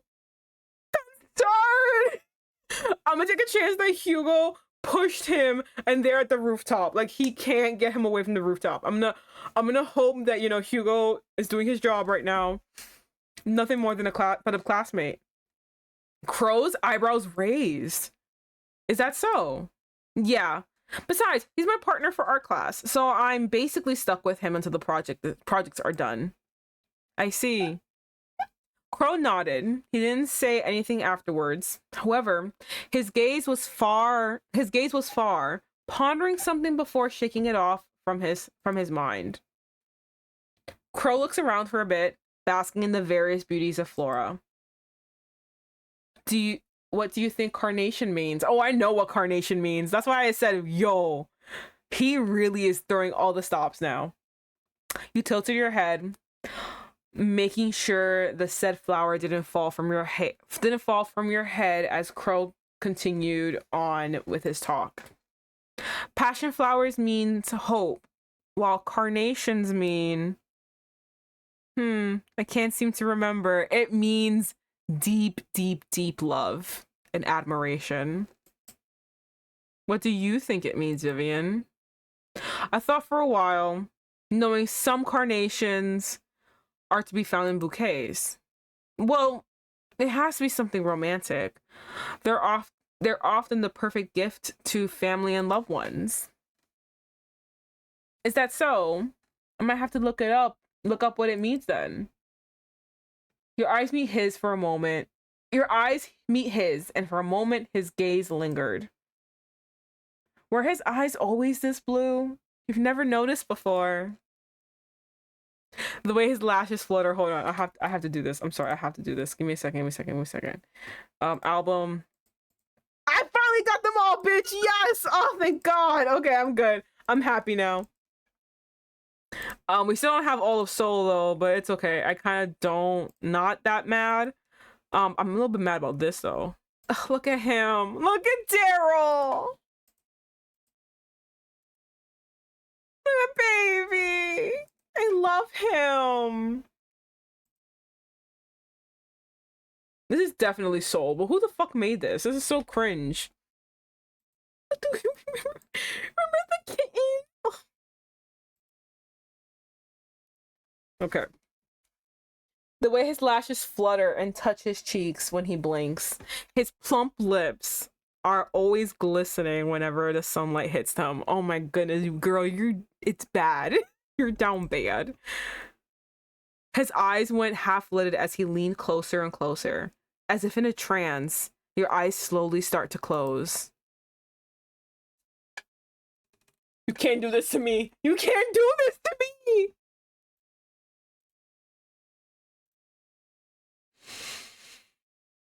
Oh my God, what if he's watching? What if Soul is watching? We're leaning in. As if you lost control of your body and it starts moving on its own. You leaned closer as well. Your eyes now closed, feeling his breath near your own lips as he draws closer and closer. Brittany, no! Brittany, why? Brittany! I was gonna kiss him.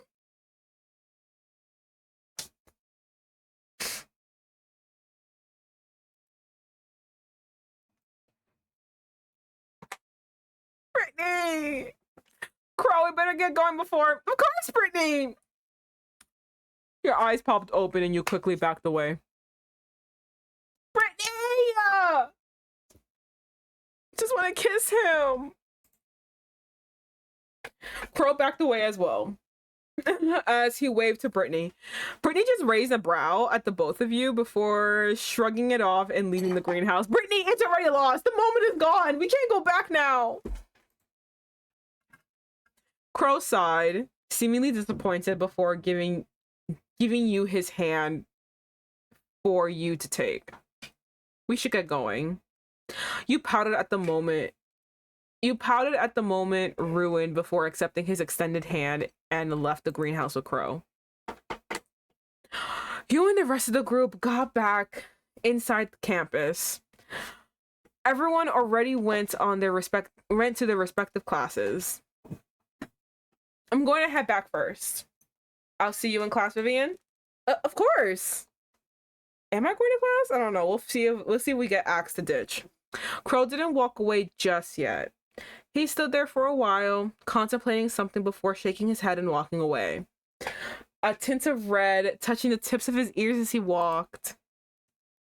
Just with the corner of your eye, you spot two familiar-looking individuals. Okay, thank God they weren't stalking us. Okay, cool. So what I said will not come back to bite me in the ass.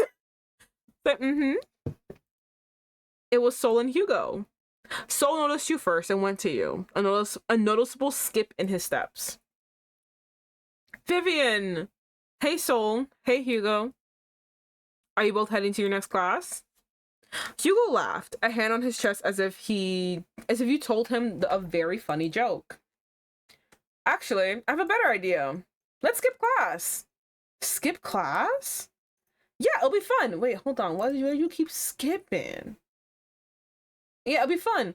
Sol here has been meaning to ask you. Oh, he's gonna ask you out. Okay. Sol gave Hyugo a punch in his rib, making the shorter male choke out the words he was supposed to say as he doubled over and clutched his stomach. Let's ditch. Hyugo just gave him a glare. Sol ignored him as he anticipated your answer. Okay, we have to go follow them. I don't want to, but we have to. I need the CG, so we gotta go. Hanging out with these two sounds fun, but you remember we're next class with Crowe. Now Hyugo is wingmanning? What is happening? Maybe you can. Okay, hold on. Let me look at this guide one more time. Okay. All right. Call him over. Refuse. Okay. I think I got the refuse to skip class one because it was all with like this guy. Hold on, let me see something. Hold on. Let me go back.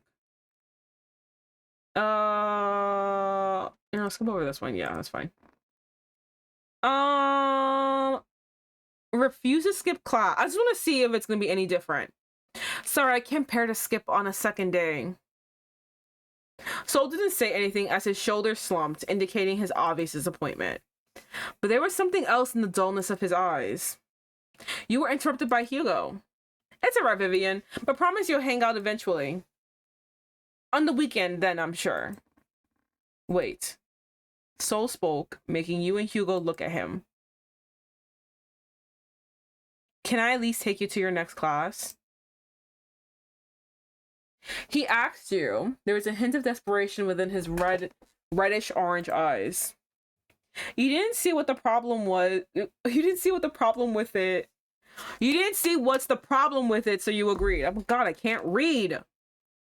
Well, I'll see you at the usual, Sol. Hyugo waved at the both of you before walking off. Shall we go?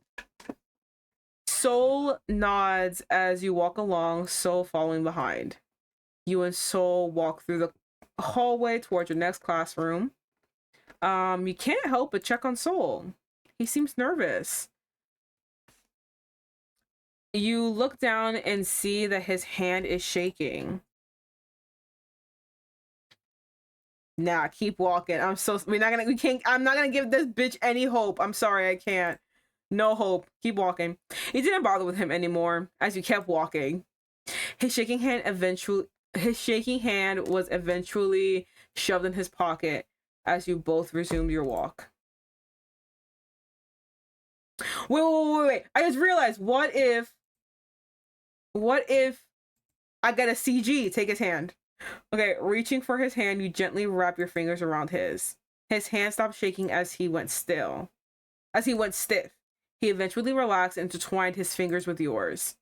This makes you smile. The walk was silent, but no words needed to be said to see the growing smile on his face. Wait, no, my boyfriend's gonna see me holding hands! Wait! You finally reached the front of your classroom door. You peeked inside through the door's windows and saw Crowe on his usual seat already. You turn your attention back to Soul. Just then, the classroom doors opened and there stood Crowe. His eyes perked upon seeing you. There you are, Vivian, just in time for the next class too. He came in to assert his dominance. I see what he's doing. He's like, this is my woman. And just noticed Soul's presence beside you. His eyebrows perked up as he gave the tall student a soft smile. Oh, hello there, Soul. What brings you here? Soul, however, was silent, his gaze dark before responding, just escorting Vivian. That's really sweet of you to do, Soul. Crowe didn't mind the meal any longer before returning his attention back to you. Ooh, that's a power play. That's a power play right there. Ooh, I see what you're doing, Crowe. Oh, I appreciate it. Ooh, I appreciate it. You should probably get in. The professor is coming anytime now. Oh, right. Thank you again, Soul, for coming with me. You entered your classroom along with Crowe, failing to see Soul's ever-darkening gaze as his fist clenched, drawing blood. He stares at the door, moving aside as he leaned on the wall right beside the door. Soul looked down to stare at his palm. Oh, we already got this. Soul's right eye twitched, looking at the broken skin of his palm. The light in his eyes is gone. He raised his palm to lick the blood away. Disgusting. Ichabod. Damn you, Dinkelberg. Ichabod. It's always been you. I should have dealt with him years ago. No! Okay, we already saw this. Okay, so never mind. Let's load. And it's this one, yeah. We're gonna skip class. Ugh, God. Let me see this. Yeah, we're gonna skip class. You know what? Why not? I did say I'd like to get to know you better. I'd like to get to know you better, new friend. You give Soul a playful nudge on his shoulder. He smiles as he rubs the area where you nudged him. Oh, God. All right. Soul, lead the way. Without wasting any more time, Soul leads the way, going through the back. Oh my God, all these burps. Backside of the school near the gardens.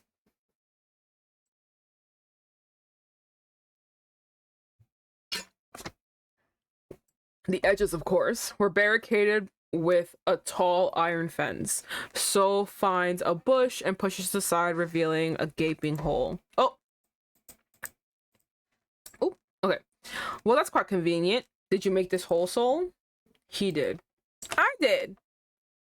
Hyugo went ahead first through the hole. Soul waits for you first before following right after.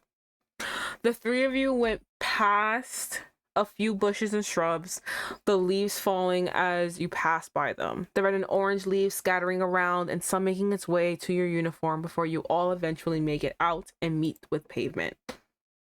So, where do we go? Hyugo thought for a moment, looking around before pulling out his phone. Suddenly, he lets out a gasp, scrolling through his phone faster before gripping on Soul's shoulder, earning him a hiss from the taller male. Sherlock Holmes, thou! When did this? I always forget when this came out. My ears. Oh yeah, it's that detective movie I keep seeing on the television. I thought that wouldn't come out till next week. Did I see the date wrong? With that, Hyugo started sprinting, leaving you and Soul behind. For the love of. Soul placed his hands on his hips before walking to where Hyugo ran off to as you followed. Hyugo kept tapping away on his phone. His shoulders went slump. Guess he did get the date wrong. Shoving his phone back in his pocket, he turned to you and Soul. He clasped his hands together and pulled the biggest puppy eyes you have ever seen. We have got to watch it. Can we, Vivian? Can we, Sunny? Hyugo begged. You can go ahead and watch the movie. I'm gonna roam the arcade while you're at it. Hyugo pouted. His eyes went half lidded, and the spark on his eyes was gone. But it's more fun if you're around. I know you like these crime videos. I know you like those crime videos you watch from time to time, so please.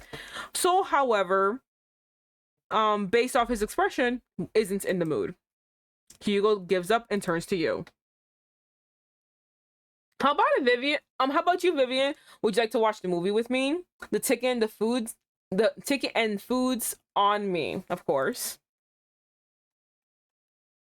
Let me see. We already did the arcade and we already did that route, so I think I want to watch a movie with him. He's gonna kill me. I think we're watching a movie.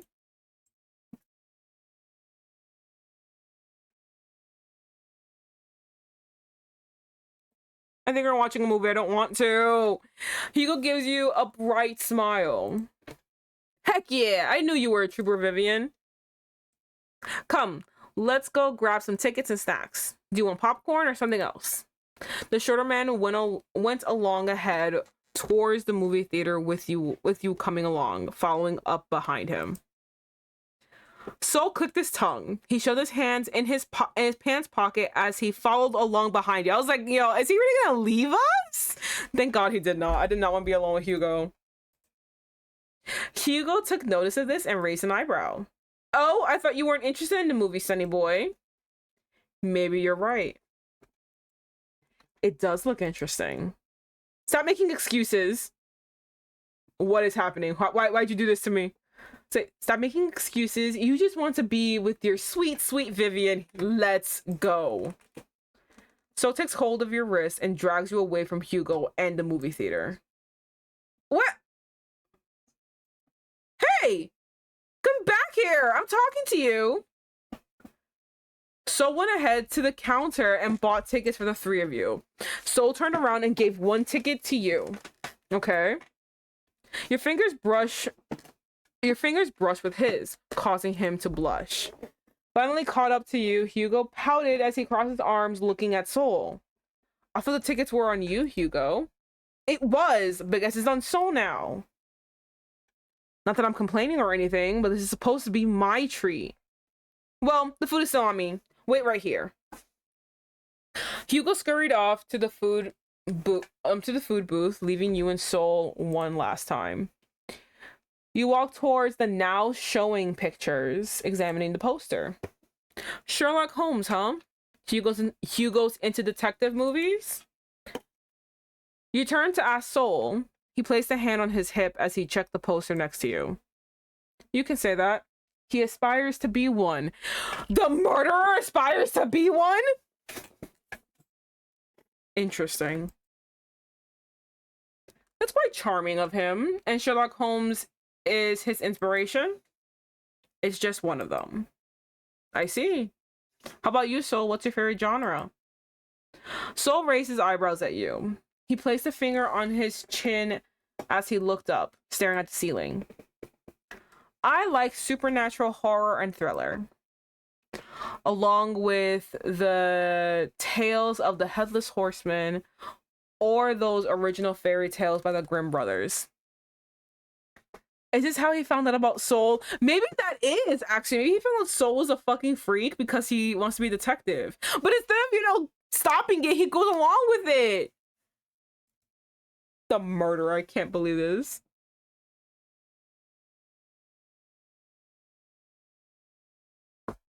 Oh. No, okay. Ah. Those all sound so gruesome. I bet you feel weirded out by it. Oh no, is that what he said? Oh, those all sound so gruesome. I bet you feel weirded out by it. Not really. I do like horror movies. One of my favorite genre of horror movie is actually slasher movies. I can only take certain types of rape revenge slasher movies because the majority of them are just so like grotesque. I don't like it when they're in the male perspective. I like when in the female perspective, or that one time when it was in the family perspective and the family decided to kill the fucking people and that was fun. Yeah, I do like them too. Yeah, they are gruesome, but like they're also like, kind of like fun. It was really fun teaching my friend about the Evil Dead because we were watching the newest Evil Dead movie, and then I had to, because she didn't know anything about the Necronomicon and blah blah. I had to teach her all about it, and she was like, "Are you fucking kidding me?" It's like, yeah, it's an evil that will never be contained. It's just out and about everywhere. But yeah, okay. But yeah, what do you mean? I enjoy those things as well. Really now? Of course I do. I think they're very interesting, and I love the thrill they give. That smile send a shiver down my spine. Soul stares at you in awe before a smile breaks out on his face. Then maybe we could watch one together. I'm back. Hugo's familiar voice was heard. You turn around and saw him walking towards the both of you.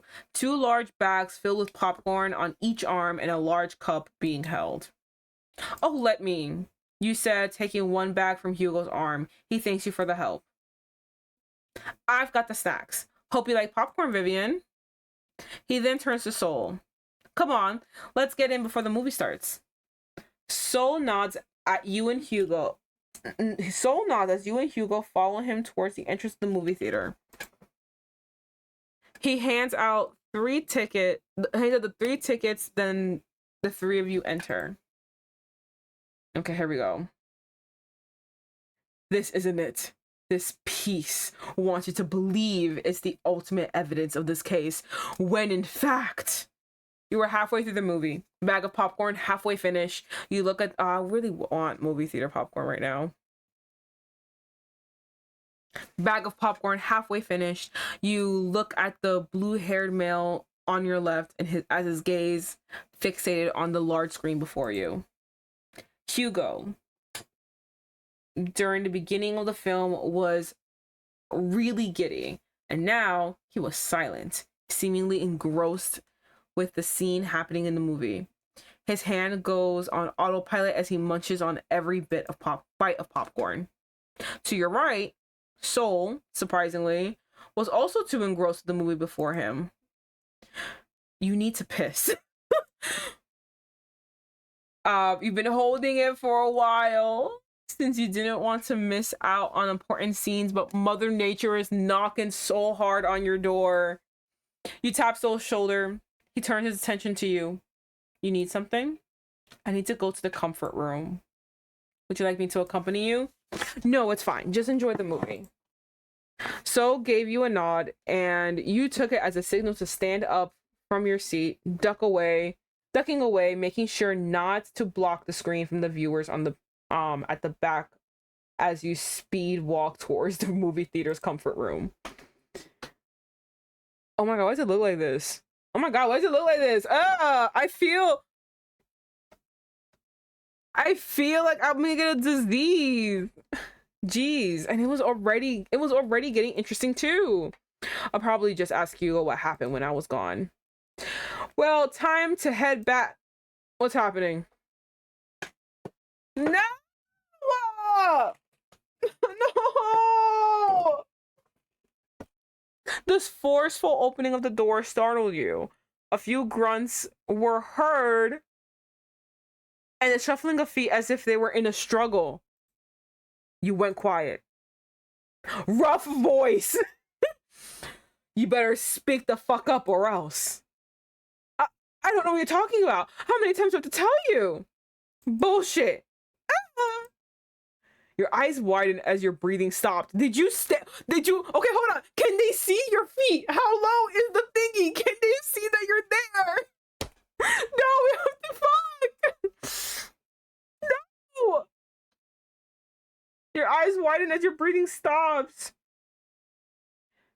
You quietly but quickly went to the nearest toilet stall. What's going on? A fight? In the cinema, out of all places? Honestly, yeah. Whatever is going on by the door is clearly something you don't want to get involved with.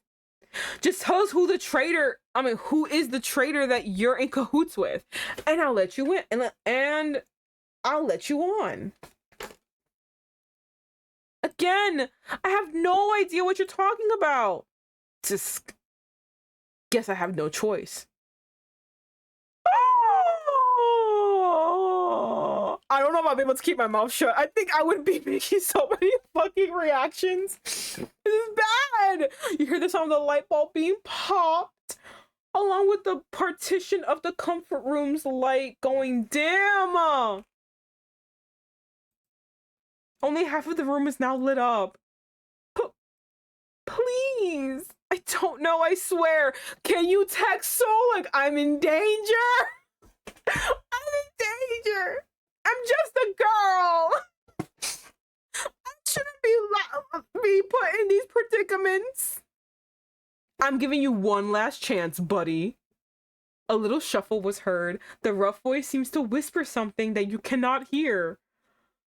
Then you hear breathing as it gets shorter and heavier. He's here! I swear! Just look around! You're bound to find him here! Please don't kill me! Maybe the gun's too merciful. No! Huh? Did he just slice his throat? I'm in danger! Your nose caught something. It stings as it fills the air, the edges of your eyes watering. You then feel something wet hitting the tips of your shoes. Not my shoes! You look down and your eyes widened. But blood. Oh fuck, oh fuck, oh fuck, oh fuck, oh fuck. Someone just got killed! And the body's right in front of your stall! Oh, that's horrible. No!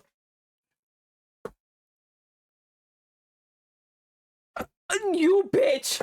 You made a noise. I would have made a noise a long time ago, honestly. I don't know why I'm saying you bitch. I would have made a noise too. And a long, long time ago.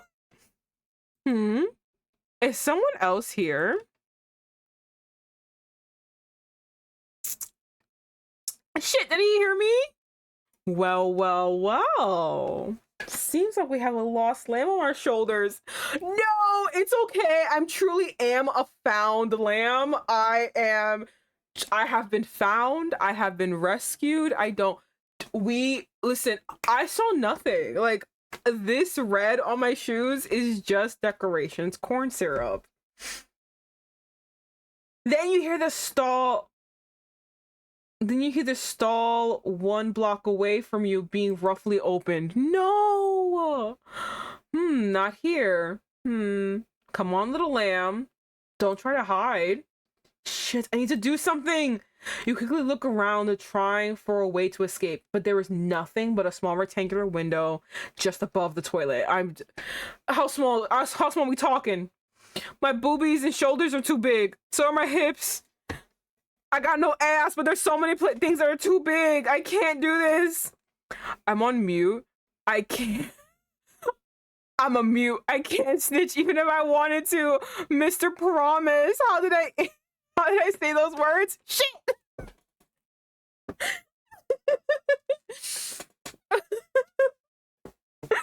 Oh my god. How small are we talking? I don't think I could be able. I don't even think my hair can get through. Oh no!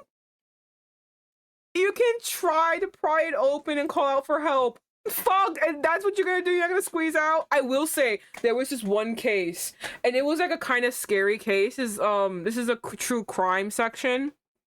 This is a true crime case, but like basically this girl, under technically false pretenses because she thought it was a date, this guy basically while his wife is away doing whatever, he basically kidnaps a girl and like ties her to like a table, and he pretends that he's like this 3,000-year-old vampire, and he just starts like you know, assaulting her, the R word.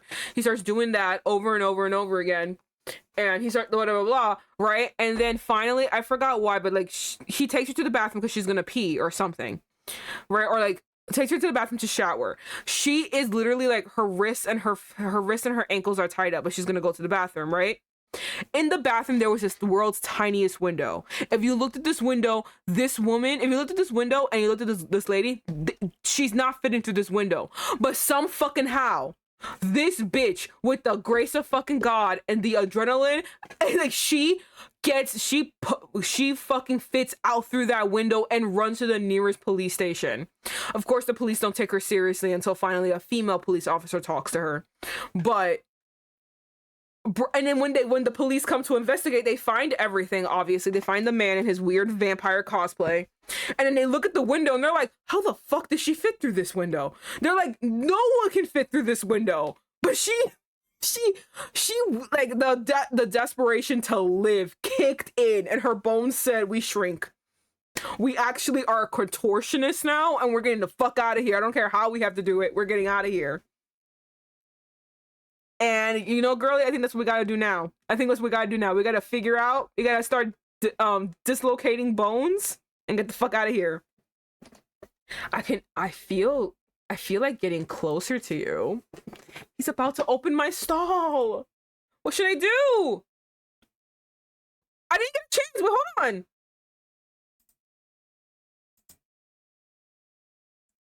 That was a timed event. That's crazy. Oh my god, what was the other option, guys? Did anyone see the option? I didn't see the option. I just saw it go through window and I clicked the button. Without much thought, I quickly stepped onto the toilet seat and pried open the small rectangular window. It won't budge! Then you hear your stall opening and there you see a tall man, roughly 6'8". 6'8". No! He is dressed in all black leather gloves adorning his hands, and in one of them is a gun with a silencer attached to it. Oh my god, we're gonna die!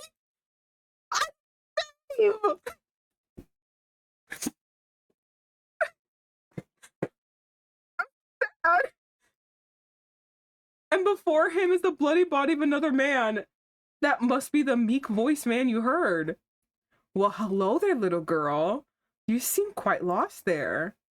Sadly, I can't let any witnesses go loose. Please don't. He, however, did not listen to your pleas. He takes his gun as he loaded it with a click. I'm going to fucking die! I know, me too, that's what I'm thinking.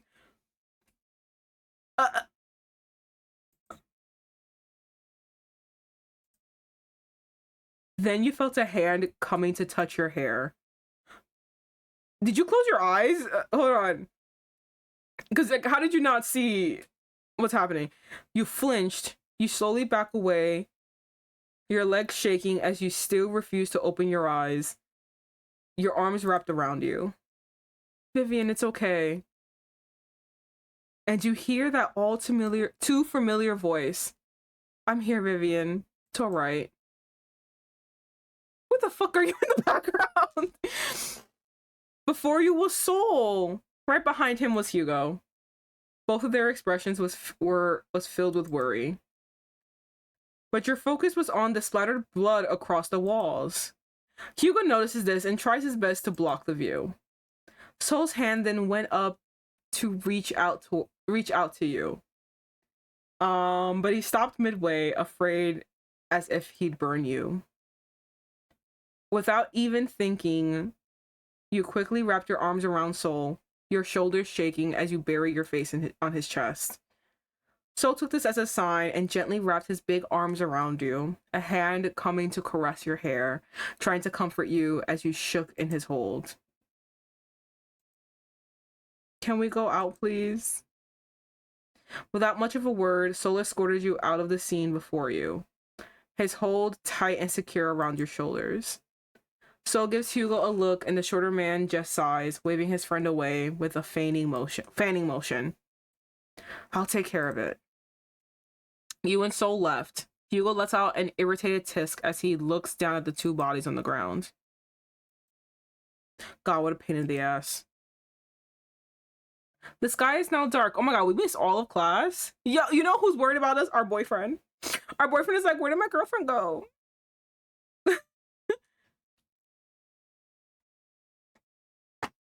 Okay. The sky is now dark, indicating it's near night. You finally got out of the movie. Oh my goodness. You look down and stare at your shoes, noticing a few splatters of blood. You gripped Soul's arm. He took notice and looked at your shoes. Seeing the blood, he kneeled down on one knee and took out his handkerchief. No, it's all right. Doubt it. He wiped the blood off your shoes before folding his handkerchief and shoving it deep in his pockets. He looks at your disheveled look. Let me ask you again. Are you all right, Vivian? No, I'm not. I'm freaking out. I can't even go back to see what the other question was. I'm not. How and why? You asked no one. The terrifying experience kept repeating in your mind. Soul broke your trail of thought by placing his large hand on top of your head. You looked up at him and he gave you a soft, reassuring smile. His hand now off your head. Don't think about it anymore. What matters is that you're here with me. You look around you and notice that Hyugo isn't around. Where's Hyugo? He's got it covered. Don't need to worry about him. How about I walk you home? You know, to keep you safe. I'll keep you company. I'll keep you safe. Do you trust me? I don't trust any man right now. Oh wait. I trust you. That's a bad idea. This is a bad idea right here. Bad idea. You should not have done that. Then let me take care of you. Soul gently takes hold of your hand and wraps it around his larger hand. His gaze never leaving yours, a bright smile on his face. Lead the way then. You felt safe. Safe with someone.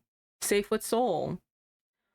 The walk back to your apartment was quite safe for a few nightly bugs making a few hums then and there. Soul's hand is wrapped around yours. He's warm.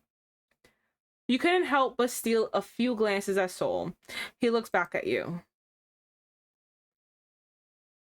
We are a hand-holding hoe. We are. We just keep holding hands. That's special. You can't just hold hands with anyone. He said nothing, but the more he stared at you, the more longing his eyes were giving. Oh! Hello, Janice. Welcome. How's it going? I think we've entered a point of no return. We got attacked. We got attacked again. This time, thank God it wasn't sexual. It was just physical. We got attacked, but he took care of it, and now he's here. And like, the heart eyes. Oh no, I know. Oh my God. I wonder what this blue thing means. Oh! Oh! This is what it means?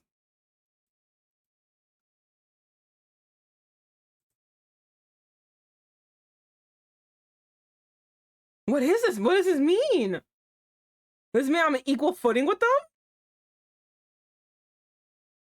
I don't have one preferred over the other?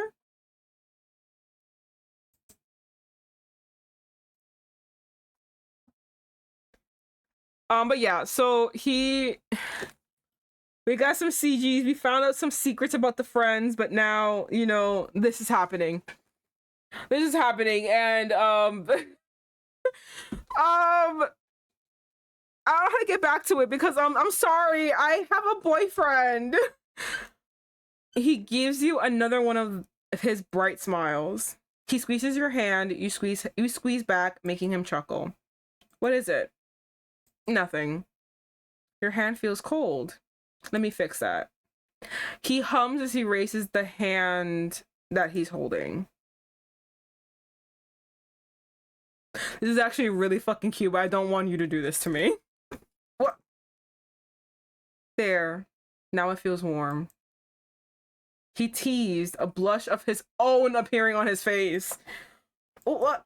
That's not how you warm hands up. Is that so? I love to see how you would do it. So, hold on. Give me a second. Go one of these. Okay, just making sure. Perfect. Okay. He just laughed at you. His face still red as you playfully hit his side.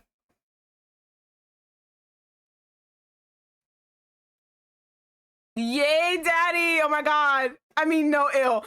It was cute. I have to say. I don't like him, but that was cute. That was like, damn. I would like that happen to me, but not from you.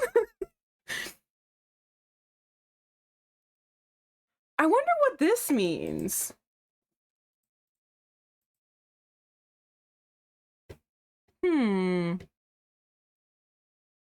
Eventually, your walk comes to an end and you meet in front of your apartment. You let go of the hand Soul was holding. He nearly reached out to keep his hold, but stopped himself. You turn to face him.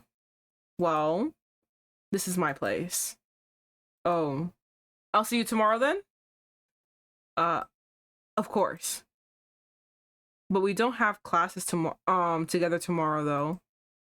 It's all right. Maybe we can hang out after class to continue on with the project. I'll keep your word. I'll keep your word for it then. You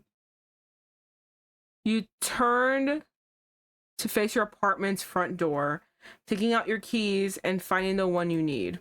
Before you insert the key in your before you insert the key to your apartment, you turn your head to look at Soul's tall figure, still unmoved from his position.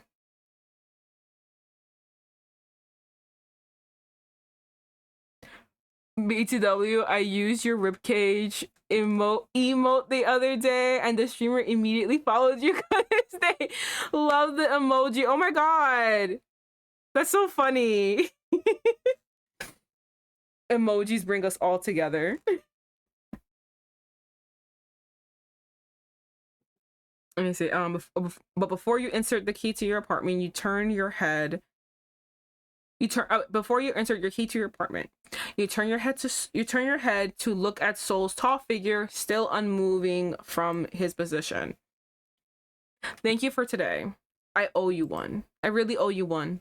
He paused, then his shoulders relaxed. Don't worry about it. Just know that you can count on me. Unlocking your front door, you fully turn around and give Soul one last wave with a smile on your face. He returned his own smile before walking off towards the exit. Okay. You entered your apartment. The lights dim as you groaned, searching for the light switch. Much better. You nod in approval before heading to your kitchen. You open your fridge and started rummaging around for something to eat. I forgot to do my groceries. You let out an irritated sigh, seeing there is nothing good besides the leftovers from yesterday's dinner. You shrugged, deciding to heat this one up after you set your things down. You don't really feel like cooking or ordering either.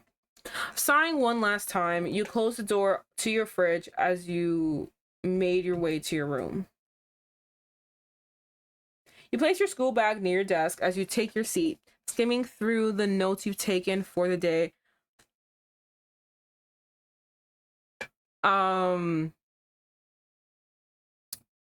Skimming through the notes you've taken for the day as you wrote down. Oh my god, I don't know why I can't read today. I'm half expecting us to open the fridge and Crowe's head be inside. A gift. Oh no! Oh my god, imagine if he did that. That would fucking make me mad. I can't believe. No, not my boy. Oh god, I can't read today. I don't know what's wrong with me. You place your school bag near your desk as you take your seat, skimming through the notes you've taken for the day as you wrote down needed notes.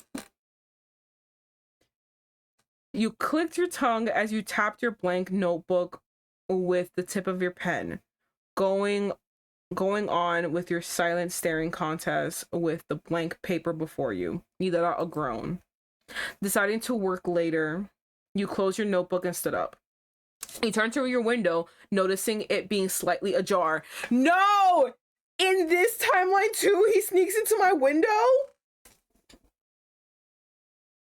Okay, hold on. By the way, with the Crowe route, right? When Crowe, like, we didn't get the whole, like, he sneaks into my window when Crowe stood over, right? And then when Crowe left, like, that whole, like, scene was never there with Crowe, right? It was only when we left with, it was only when we left with Soul did we ever get, like, the thing that he breaks into our house, right? I think that's what it is. I can't believe he's still in this timeline too. Well, I see it's slightly ajar. That's weird. I thought I closed this. You went near it to close it shut, but was met with a now broken lock. You cursed. I thought I already replaced this 2 days ago. Maybe I should buy my locks online. Maybe I shouldn't buy my locks online. You let out a groan as you left it alone and went out of your room and into the living room. The TV blared as you munched on some leftovers you got from the fridge. A movie currently playing as you kept your eyes on the protagonist. If you recall correctly, it's one of those films Jess keeps talking about, staring at her favorite lead character. You kind of get what she's gushing about. The lead does look attractive. Blonde wavy hair and sharp eyes as pink as fuchsia. And you still can't remember the actor's name. You took out your phone as you start to search up the name of the actor when it suddenly changed, and instead of the blonde actor on the screen, a report comes instead with a banner below. Another missing person case? Your heart dropped before turning off the TV. The incident back in the cinema replaying in your mind. You quickly turn off your television as you made your way to your kitchen, hoping to take your mind off things. You open your fridge and don't be Crowe's head, feeling the cold air hitting your face as you rummage through. Picking out a pitcher of orange juice, you took a glass from your cupboards as you pour the juice to the last drop, taking a sip from it. You check the clock on the wall. 9:30 p.m. It feels later. It feels much later. That late already, huh? You checked your front door and windows, seeing everything locked before grabbing your glass and finishing the last bits of orange juice before heading back to your bedroom. Can't wait to see Soul crawl in like a freak. Now dressed in your nightwear, you let out one last stretch, a yawn escaping from your mouth. Getting in your bed sheets, you laid in comfort. Tonight was a lot. Tonight was a lot. I think the U is not supposed to be there. Today was a lot, though. Another yawn escaping your lips. You must be really tired, you thought, your eyes going half-lidded. And eventually, sleep took over. The moon was high in the sky. The night was quiet, save for a few honks from late-night cars. And all of that is not enough to wake the sleeping residents. Here it comes. Here it comes. Here's the freak. Still broken, huh? You should be careful, Pumpkin. But you keep breaking it. Why is it my problem? Clad in all black with a mask of the same color adorning his face, he slowly makes his way next to the sleeping figure. His reddish eyes bright, filled with adoring love. I don't, he reached out and stroked the finger against his beloved's cheek. Look at my sleepy sweetheart. You have a lot of, what's it called? Endearments. Makes me wonder who supplies Hyugo those sleeping pills. When did you give me sleeping pills? He lets out a half chuckle as he leans closer to Vivian. Pulling down his mask, he leans forward, checking her face before continuing. He buries his face at the dip of her shoulders as he leaves a peck.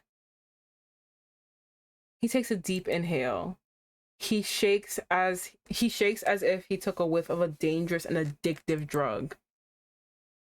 His eyes bright as he examines every figure of his soulmate's face, a feature of his soulmate's face, as he gives Vivian's cheek a kiss. Fuck. She smells so good. Pardon me. He lifts her arm and watches as it flops down. Deep in sleep, like Sleeping Beauty. He nibbles her neck, earning him a soft whimper from the sleeping individual. Leave me alone! Stop touching me! He just chuckled. It's not ticklish! Quite ticklish, aren't you?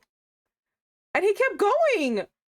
He kissed and lapped on the same spot to the point of a mark starting to form. Our time today isn't enough. It's never enough. I want more of you. I want to be with you. Every waking day. His gaze went from hurt to desperate. I know, me and Laura like, no, leave me alone. His gaze went from hurt to desperate. His focus still on the figure sleeping before them. What do you mean them? If only you knew how much I crave your attention every day. It hurts. So please, let me. Tucking a loose strand away from her face, he gives her a kiss on the forehead before landing another one on the corner of Vivian's lips. A shiver ran down his spine at the contact. As much as he would like to stay a bit longer, his time is due. He backs away as he covers his face once again with his face mask. He walks towards the ajar window, turning back one last time. Sorry about your window, pumpkin. I'll make it up to you someday. He carefully opens the window again, and with that, he's gone. It's a 6 to be continued, isn't it? Oh! You've really caused me some trouble today. Fucker, it was you! Fucking traitor, you're part of a gang? Hyugo! Wait, I did anticipate that he was in the Yakuza. What? My gun? My mouth is wide.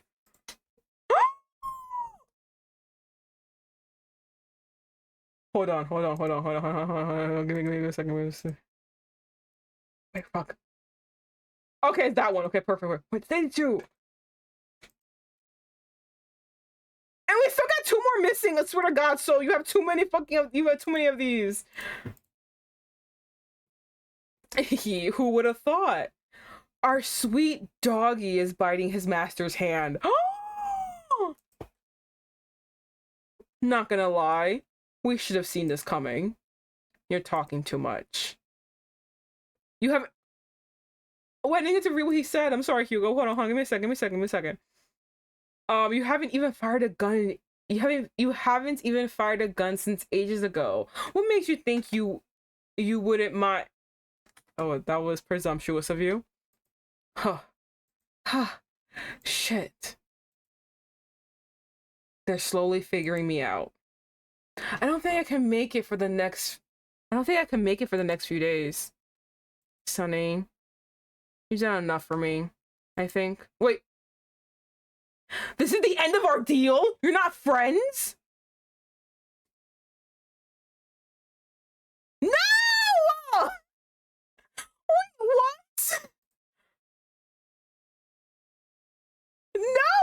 No, that can't be true. What do you mean? I know a deal. What the fuck are you talking about? Oh my god. Okay. I need to know where all the CGs are because like there's so many that are missing. Like we got these two, which I don't understand. I can't believe this. I need number 3. Like I need number 3. I need episode 3 like now. I need it religiously. Okay. What are these two? Oh my god, okay. I can't believe this, guys. I cannot believe this. So Soul and Hyugo are like kind of entwined in something. It seems that Hyugo is part of a gang of some sorts, and I'm guessing Soul is kind of helping cover for him or in some way, shape, or form. But unfortunately now like it's kind of too late because like people are finding out that it's Hyugo anyway. So that makes sense why Hyugo was helping Soul, you know, kill me and kill Crowe. So like that makes sense. But oh my fucking god. I can't believe this.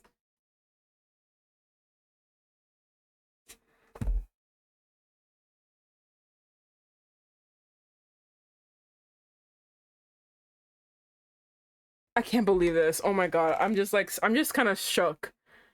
All right. What I'm gonna do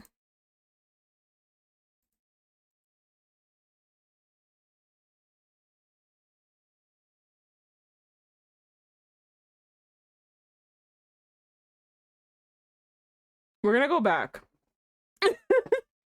because I do want to get certain CGs that we didn't do. So I'm looking at this like little list of like things to do, and it is gonna be actually hold on. Before we even do that, what I'm gonna say is we did finish the game. It was a lot of fun. Right now we just need episode 3. I need it for both routes. I need it now. Like I'm freaking out. I need to know what happens now. But yes, I really like the game. This game is so much fun. Like it is so much fucking fun with all of these characters, and like now Hyugo, like what the fuck's I knew he was like kind of scummy, but like Hyugo, what the fuck is Hyugo doing? You know what I mean? We gotta talk a little bit more with the friends, and the friends are really cute, and like it's just, it's all so sweet and endearing, and like I just need to know what's going on. Do you know what I mean? Like I need to know. I really like the game. It's like, oh, this game is so good. It's no surprise my favorite boy is Crowe. That's my favorite boy. Soul is like kind of gross sometimes.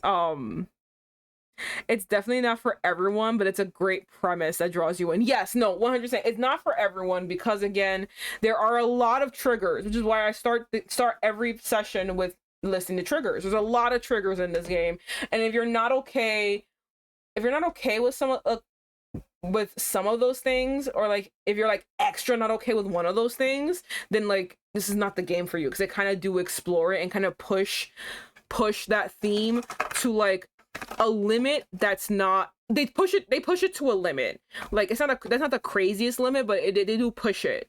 So like if you are completely not for like I forgot what it's called, but the one with like doing sleep stuff, if you're not okay with it, then like that scene is like crazy because it does give you a lot of information. It's not like you can skip that scene.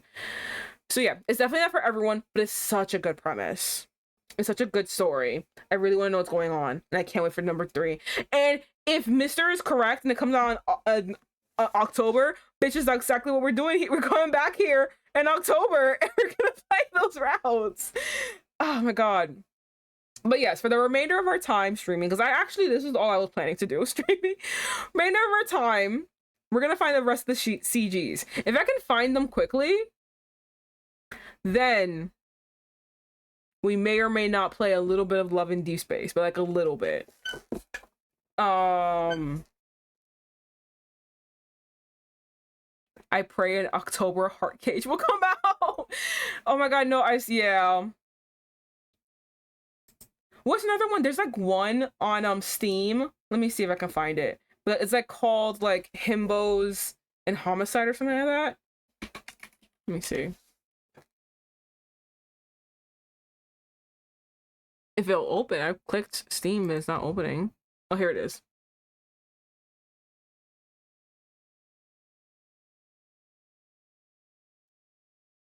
Okay, while that's doing its thing.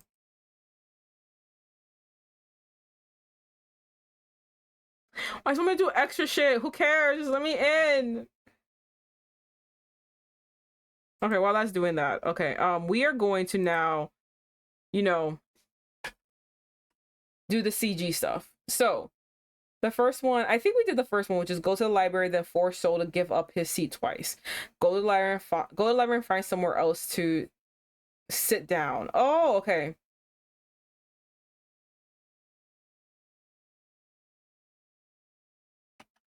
Okay, actually we have to go back. Okay. Find somewhere else to sit. Okay. You don't want to deal with this stranger or anybody at all in this very moment, even if you want your seat back. Looking around, you made up your mind to settle somewhere else, preferably far from the presence of others.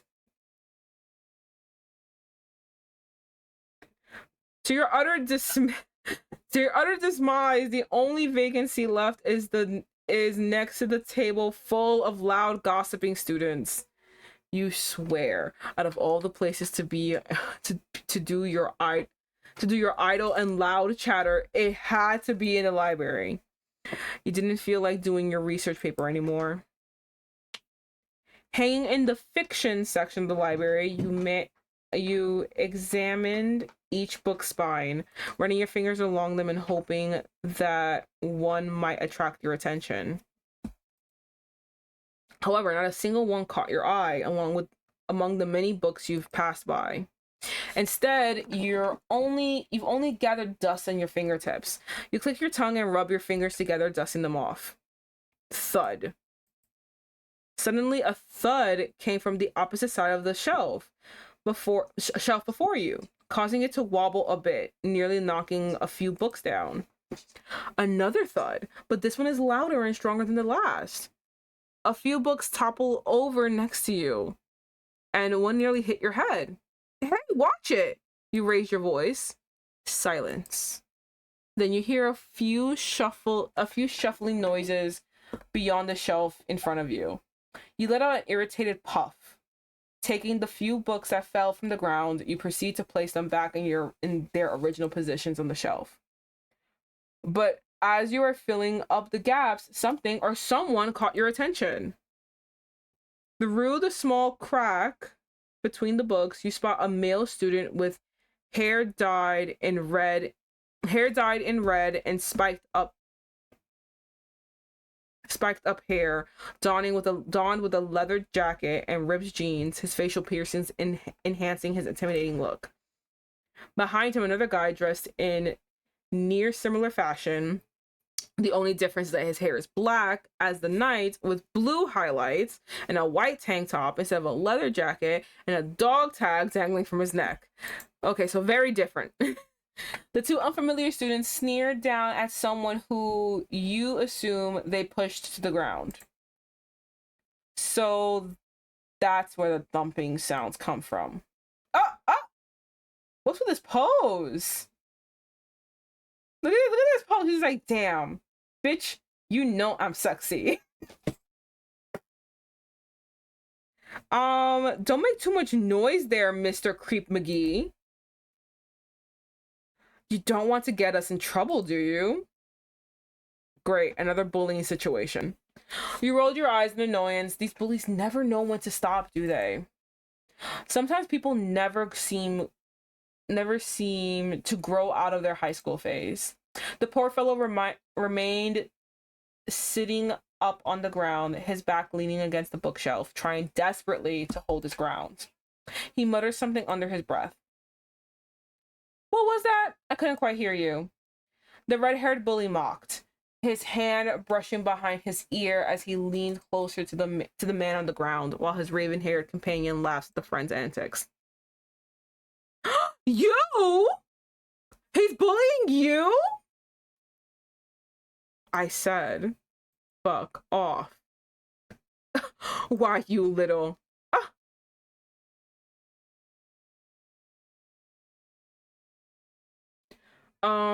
You cringe at the sound of flesh hitting flesh, causing you to pull back. You've got some real nerve coming here showing your face, punk. No matter. You're nothing but fresh meat. Look at him with his titties out. Ugh. He looks fucking disgusting. I bet he likes this. I'm not gonna argue with the blue-haired one, actually. I think the blue-haired one, like, it's probably the hair. It reminds me of Inosuke from Demon Slayer. And, like, he looks like he looks like he's pretty. Why wouldn't he? After all, you asked for this, didn't you? Sick freak. This is getting bad. I should leave, or else I'll be next. Ah! Red and blue are bullying green. You're right. Oh my god, it's the primaries. It's a primary versus the secondary. Oh my god. You gritted your teeth, eyes squinting. You didn't want to look at this anymore. But before you could shove a book to cover up the remaining gap, something glistening caught your eye. Your blood ran cold at the weapon now within the fiery redhead's hand. I thought I was pointing at you. I was so scared. Yo, how did you get that into campus? Shut up. Who cares? It's a pocket knife. Let's see if you'll continue being a smartass once I cut your mouth. How is he here? Wasn't he just at the fucking table? I've got to do something, or we can leave. But should I risk being caught in between all of that? Damn, it really just it really did what I said. I was like, bro, do I want to be here? I kind of don't. What did it say? Do I have to? Oh fuck, wrong button. Hold on. Oh, wrong button. No skipping. No skipping. Thank you. Okay. Go to the library. Okay.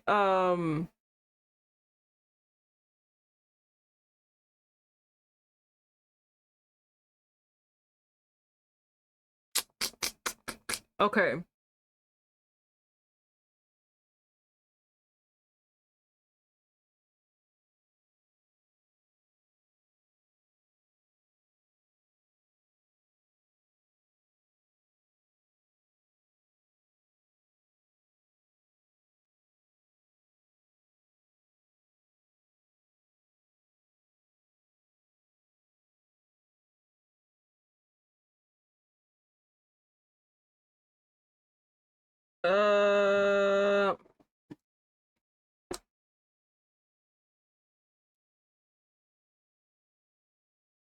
I'm sorry, I'm looking at the CG and it was saying like must reach 8 points. What do you mean? What 8 points? What are 8 points? I'm confused, madam.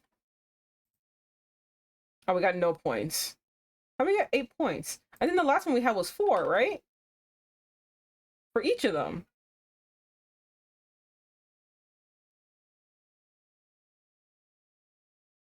Well, you know what? Let's stop them. Let's be brave. We've got to be brave.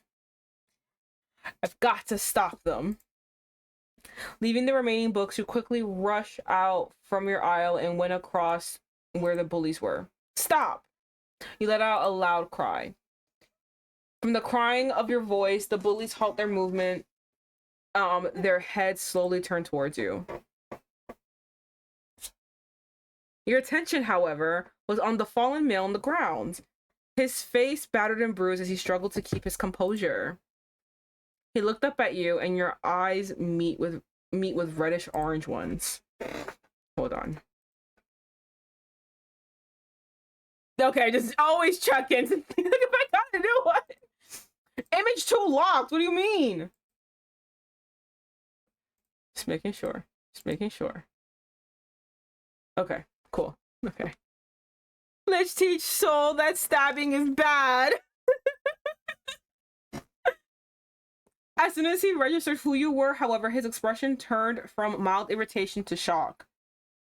He shuffles on the ground in a hurry as he tries to get up, but the raven-haired bully must have noticed this and kicked his stomach, causing him to double over and clench his abdomen. Ugh. What do you want, Pipsqueak? Can't you see we're busy here?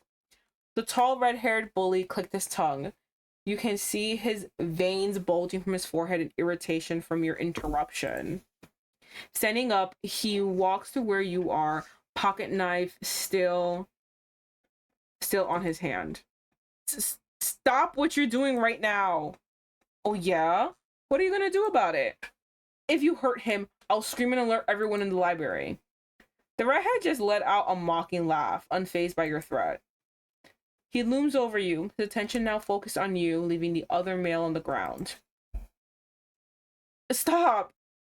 Oh, he's gonna protect me. Don't go anywhere near her. When have you started stalking me? I just need to know. You're here for me, right? Just leave her alone. Shut the fuck up. I'm sorry. I'm a bad person.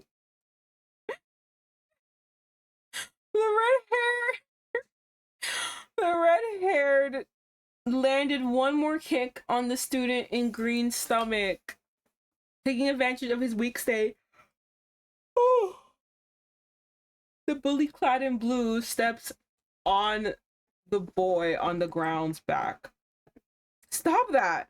Whoa, hold it right there, sweetheart. We're not done here. The bully in red before you suddenly wraps his arm around your lower back, then proceeds to bring his face closer to your own. With his free hand, he forcibly grabs your chin and jerks your head towards his.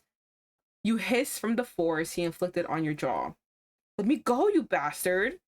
You move your face away, his hot breath fanning your cheek as you try your best to pull away from him. What is happening? Soul, you're supposed to be the biggest, baddest bitch here! Save me! It's the only benefit I have from you! Save me! The red-haired scans your face, a growing, sinister smirk forming his lips. Not gonna lie, you look kind of pretty. No wonder this freak has the hots for you. He turns around and gives a quick glance at the person on the ground. He just chuckles at the dark glare given to him. I bet your little boyfriend wouldn't mind a taste. Before you could register what he's saying, you felt a stinging sensation across your cheek, following something wet rolling down your cheek. What's happening? Did he slice my cheek? Listen, it's a tongue! That's nasty! Don't touch me! The sensation of the bully's tongue running across your cheek made you shiver in pure disgust. It's nasty. You can feel tears slowly forming on the corners of your eyes. The redhead, however, does not share your sentiments. His eyes roll back in pure ecstasy. Ew! A low moan escaping his mouth. Ew! Making you want to throw up. Ew! Taking advantage of his blissful state is nasty. Thank you. What? Thank you. Oh my god, it's nasty. Taking advantage of his blissful state with all of your might, you kicked him between his legs. That's right, bitch. Let's go. Fuck. Fucking bitch. I'm gonna tell you guys a really funny story because we are getting really serious, but I want to bring it to not something so horrible. So a really funny, whenever I watch with my grandmother Back to the Future, right? The movie's Back to the Future. And whenever we watch it with my grandmother and we get to the part where the dad is fighting Biff, because Biff is attempting to sexually assault the mom, right? and Biff is the bully, by the way, and the dad comes to save her. But like he's kind of scared and he tries to throw a punch and he can't, right? Obviously the bully grabs his arm, he's twisting it and he's trying to like, you know, hit him, right? And then Lorraine is in, well, Lorraine's the mom. The mom is in the car, and because it's always happening in the car, you get out of the car. Mom is in the car and she basically starts shouting, Biff, leave him alone! Leave him alone, Biff! My grandmother always right next to me is like, this fucking dumbass. She's like, why aren't you getting out of there? She's like, get up, open the other door, and run. She's like, fucking run. She's always screaming at the TV about this scene, and it's so funny, and it gets even funnier. So at some point, the mom does get out of the car, but not to run away, to fake jump on the bully and like hit him with all the intensity of a toddler. No, wrong, a toddler's hit hard. With all the intensity of like a newborn. Like she's like hitting him as like, I don't know how hard, I don't know what strength she had. Like, she had like 0.5 strength, like -5 strength. Like she is not hitting him. Like I can tell that her arms are swinging as if they were hits. They did not look like they had any intention behind them. And she's hitting him and she's like, leave him alone, leave him alone. And all he does is just push her to the ground. And my grandmother again comes in. She's like, you fucking stupid bitch. She's like, she turns to me and she's like, this is what you do, all right? You get on his fucking back, all right? You take your nails, you claw at his fucking eyes. You dig your nails in his eyes and you pull back. That's what you fucking do. Don't do what she fucking did. Step-by-step explanation how to fucking maim a man. And it's so funny. And it happens every time we watch the movie. Every single time. She turns to me and she's like, no, do not do what this stupid bitch did. She's a fucking idiot. This is what you do. I'm like, okay, grandma. It's okay. She hated that bitch. Like, what the fuck are you doing? It's not how you save yourself. So that's how I feel. Quality grandma. Just, what the fuck are you doing? Oh, he's so mad. It's every time we watch the movie and it's so funny. Every single time.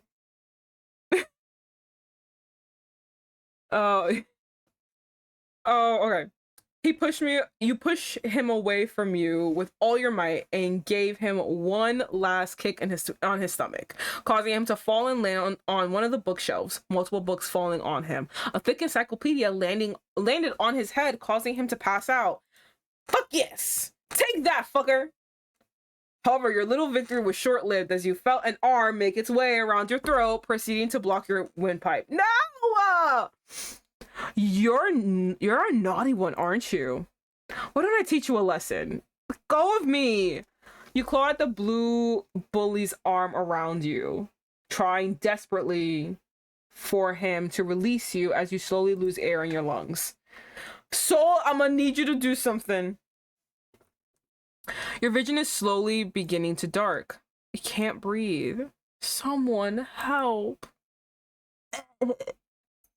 The arm around your throat loosens. Your dizzy state caused you to lose your balance. You steadied your breathing while rubbing your throat, trying to ease the pain. Hold on. It went through. The two bullies' bodies are now on the ground, all passed out, and all that's left is a pair of black shoes before you. Looking up, it was the same guy in green. The bruise on his face is still visible. He didn't say anything while holding out his hand. Handing out his hand. Oh my god. Accepting it, you let out a small thank you as he pulled you up back to your feet. Now that everything seems settled, you finally got to look at him closely. He's actually pretty tall. Probably around six feet tall. His hair, oh my god, deep green, nearly black with green streaks, pulled in half. His red eyes dart around the area, then back at you, then back at the random corner. An awkward minute passed. We should probably get you to the nurse's office. I'm fine. There's no need. Meanwhile, You should get your cheek bandaged. He lifted his hand, seemingly trying to cup your cheek, but stopped himself midway, quickly tucking it behind his back and walking past you in a hurry. Your eyes trailed after him as he quickly made it to what seems to be your usual spot. After fixing his things, then set off towards the exit, not bothering to glance back one last time. Oh, is that it? Okay, well, let me see. Is this the art class?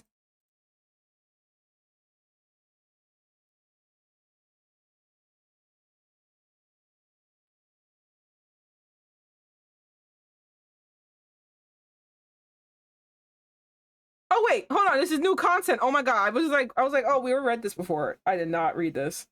Okay, barely making it to your next class, you slid the classroom door open, earning a few looks from the students inside the room. Turning to the podium, you exhale a breath you didn't realize you were holding when you realized that your teacher was still absent. Fixing your composure, you scan the room, a few easels and shelves filled with brushes and bottles, stained the acrylic paint, guaranteed that you made it to the right class. You make your way to your seat. Once settled down, you groaned, placing your elbows on the desk and resting your chin on top of your hands, waiting patiently for your professor to arrive. I feel like I read this, didn't I? There are a lot of unfamiliar students in the class. You're guessing that they're either transferred to this class or just wanted to cut their original classes and would slack off in different subjects. Not that you cared anyway. You only have this class because you only have this class due to the fact that it's required for some strange reason. Okay, class curriculum is weird. Scan the room, however, you spot a familiar mop of black hair seated on the very end of the classroom. Then your eyes meet. You swore you met eyes for a split second. Isn't the same guy back from the library? You thought about the bandages on his face. His bruise was kind of resembling yours. Your gaze lingered on his form before the door of the classroom lets out a squeak, indicating the professor's arrival, making you leave your thoughts for the man. Okay. You know, to open doors, okay.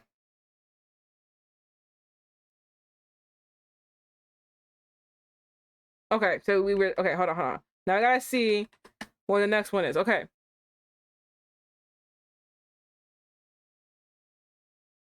Okay, there's gonna be an animation. Okay.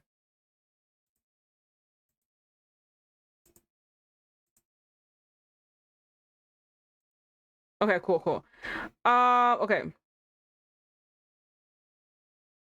Your soul means soul nods, rubbing the back of his head. You can say that. My mom gave me that name. It's a lovely name.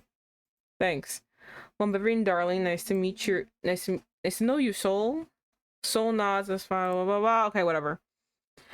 All right, blah, blah, blah. Okay, an animation's coming. Pretty great at art.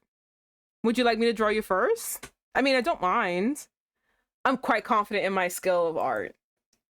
You said with a smile on your face.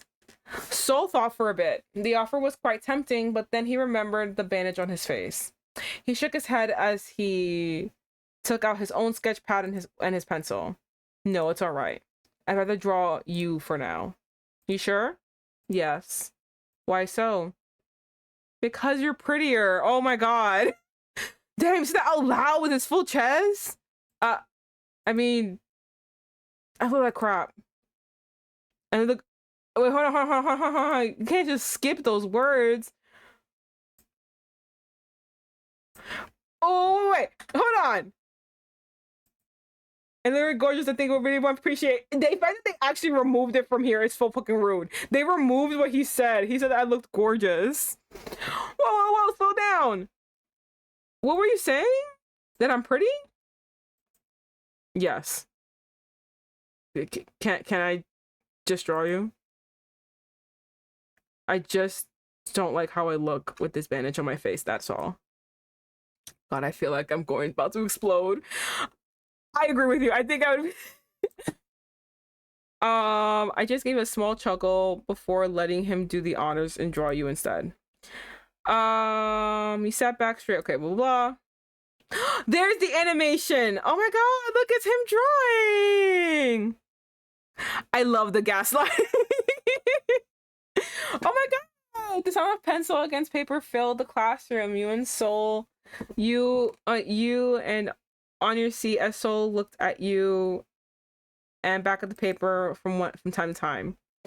Whenever he gazed at you, you swear his eyes go half lidded as if in a dreamy daze. But you didn't think much about it. Thank you. What was that? So stopped his strokes on the paper and firmly locked gaze with you. His sketchpad covers half of his face as he speaks. Thank you, Vivian, for helping me back in the library. Oh.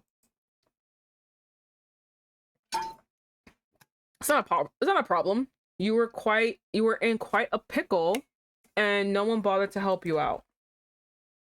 I don't know what I'd do if I didn't I don't know what I'd do if I didn't save you there.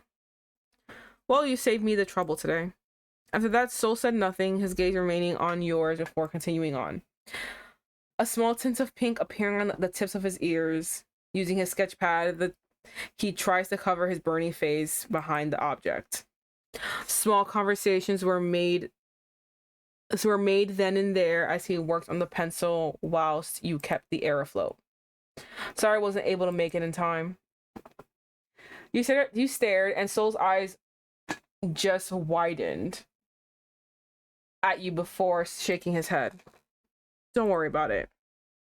This type of thing is the usual for me. The usual for you? He sighs as if the thought alone was such a huge task on his mind while he continues on. Every bruise is worth it. Worth it.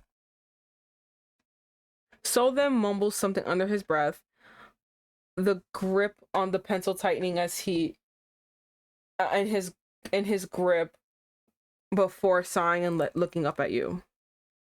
That was enough to calm him down and continue on with his sketch, leaving you dumbfounded. Oh, okay, cool. So let me just see something. Hold on. Let me see something.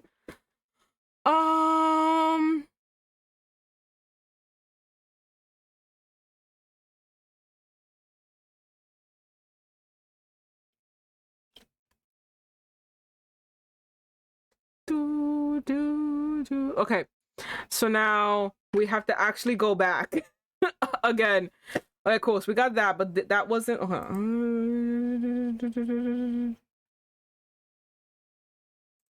Perfect. Yes.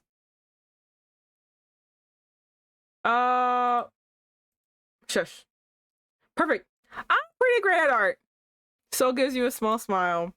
I love to see some of your works then. So would you like me to draw your portraits first? Wait, hold on. So would you like me to draw my portrait first? Sure. Wait, let me get my things.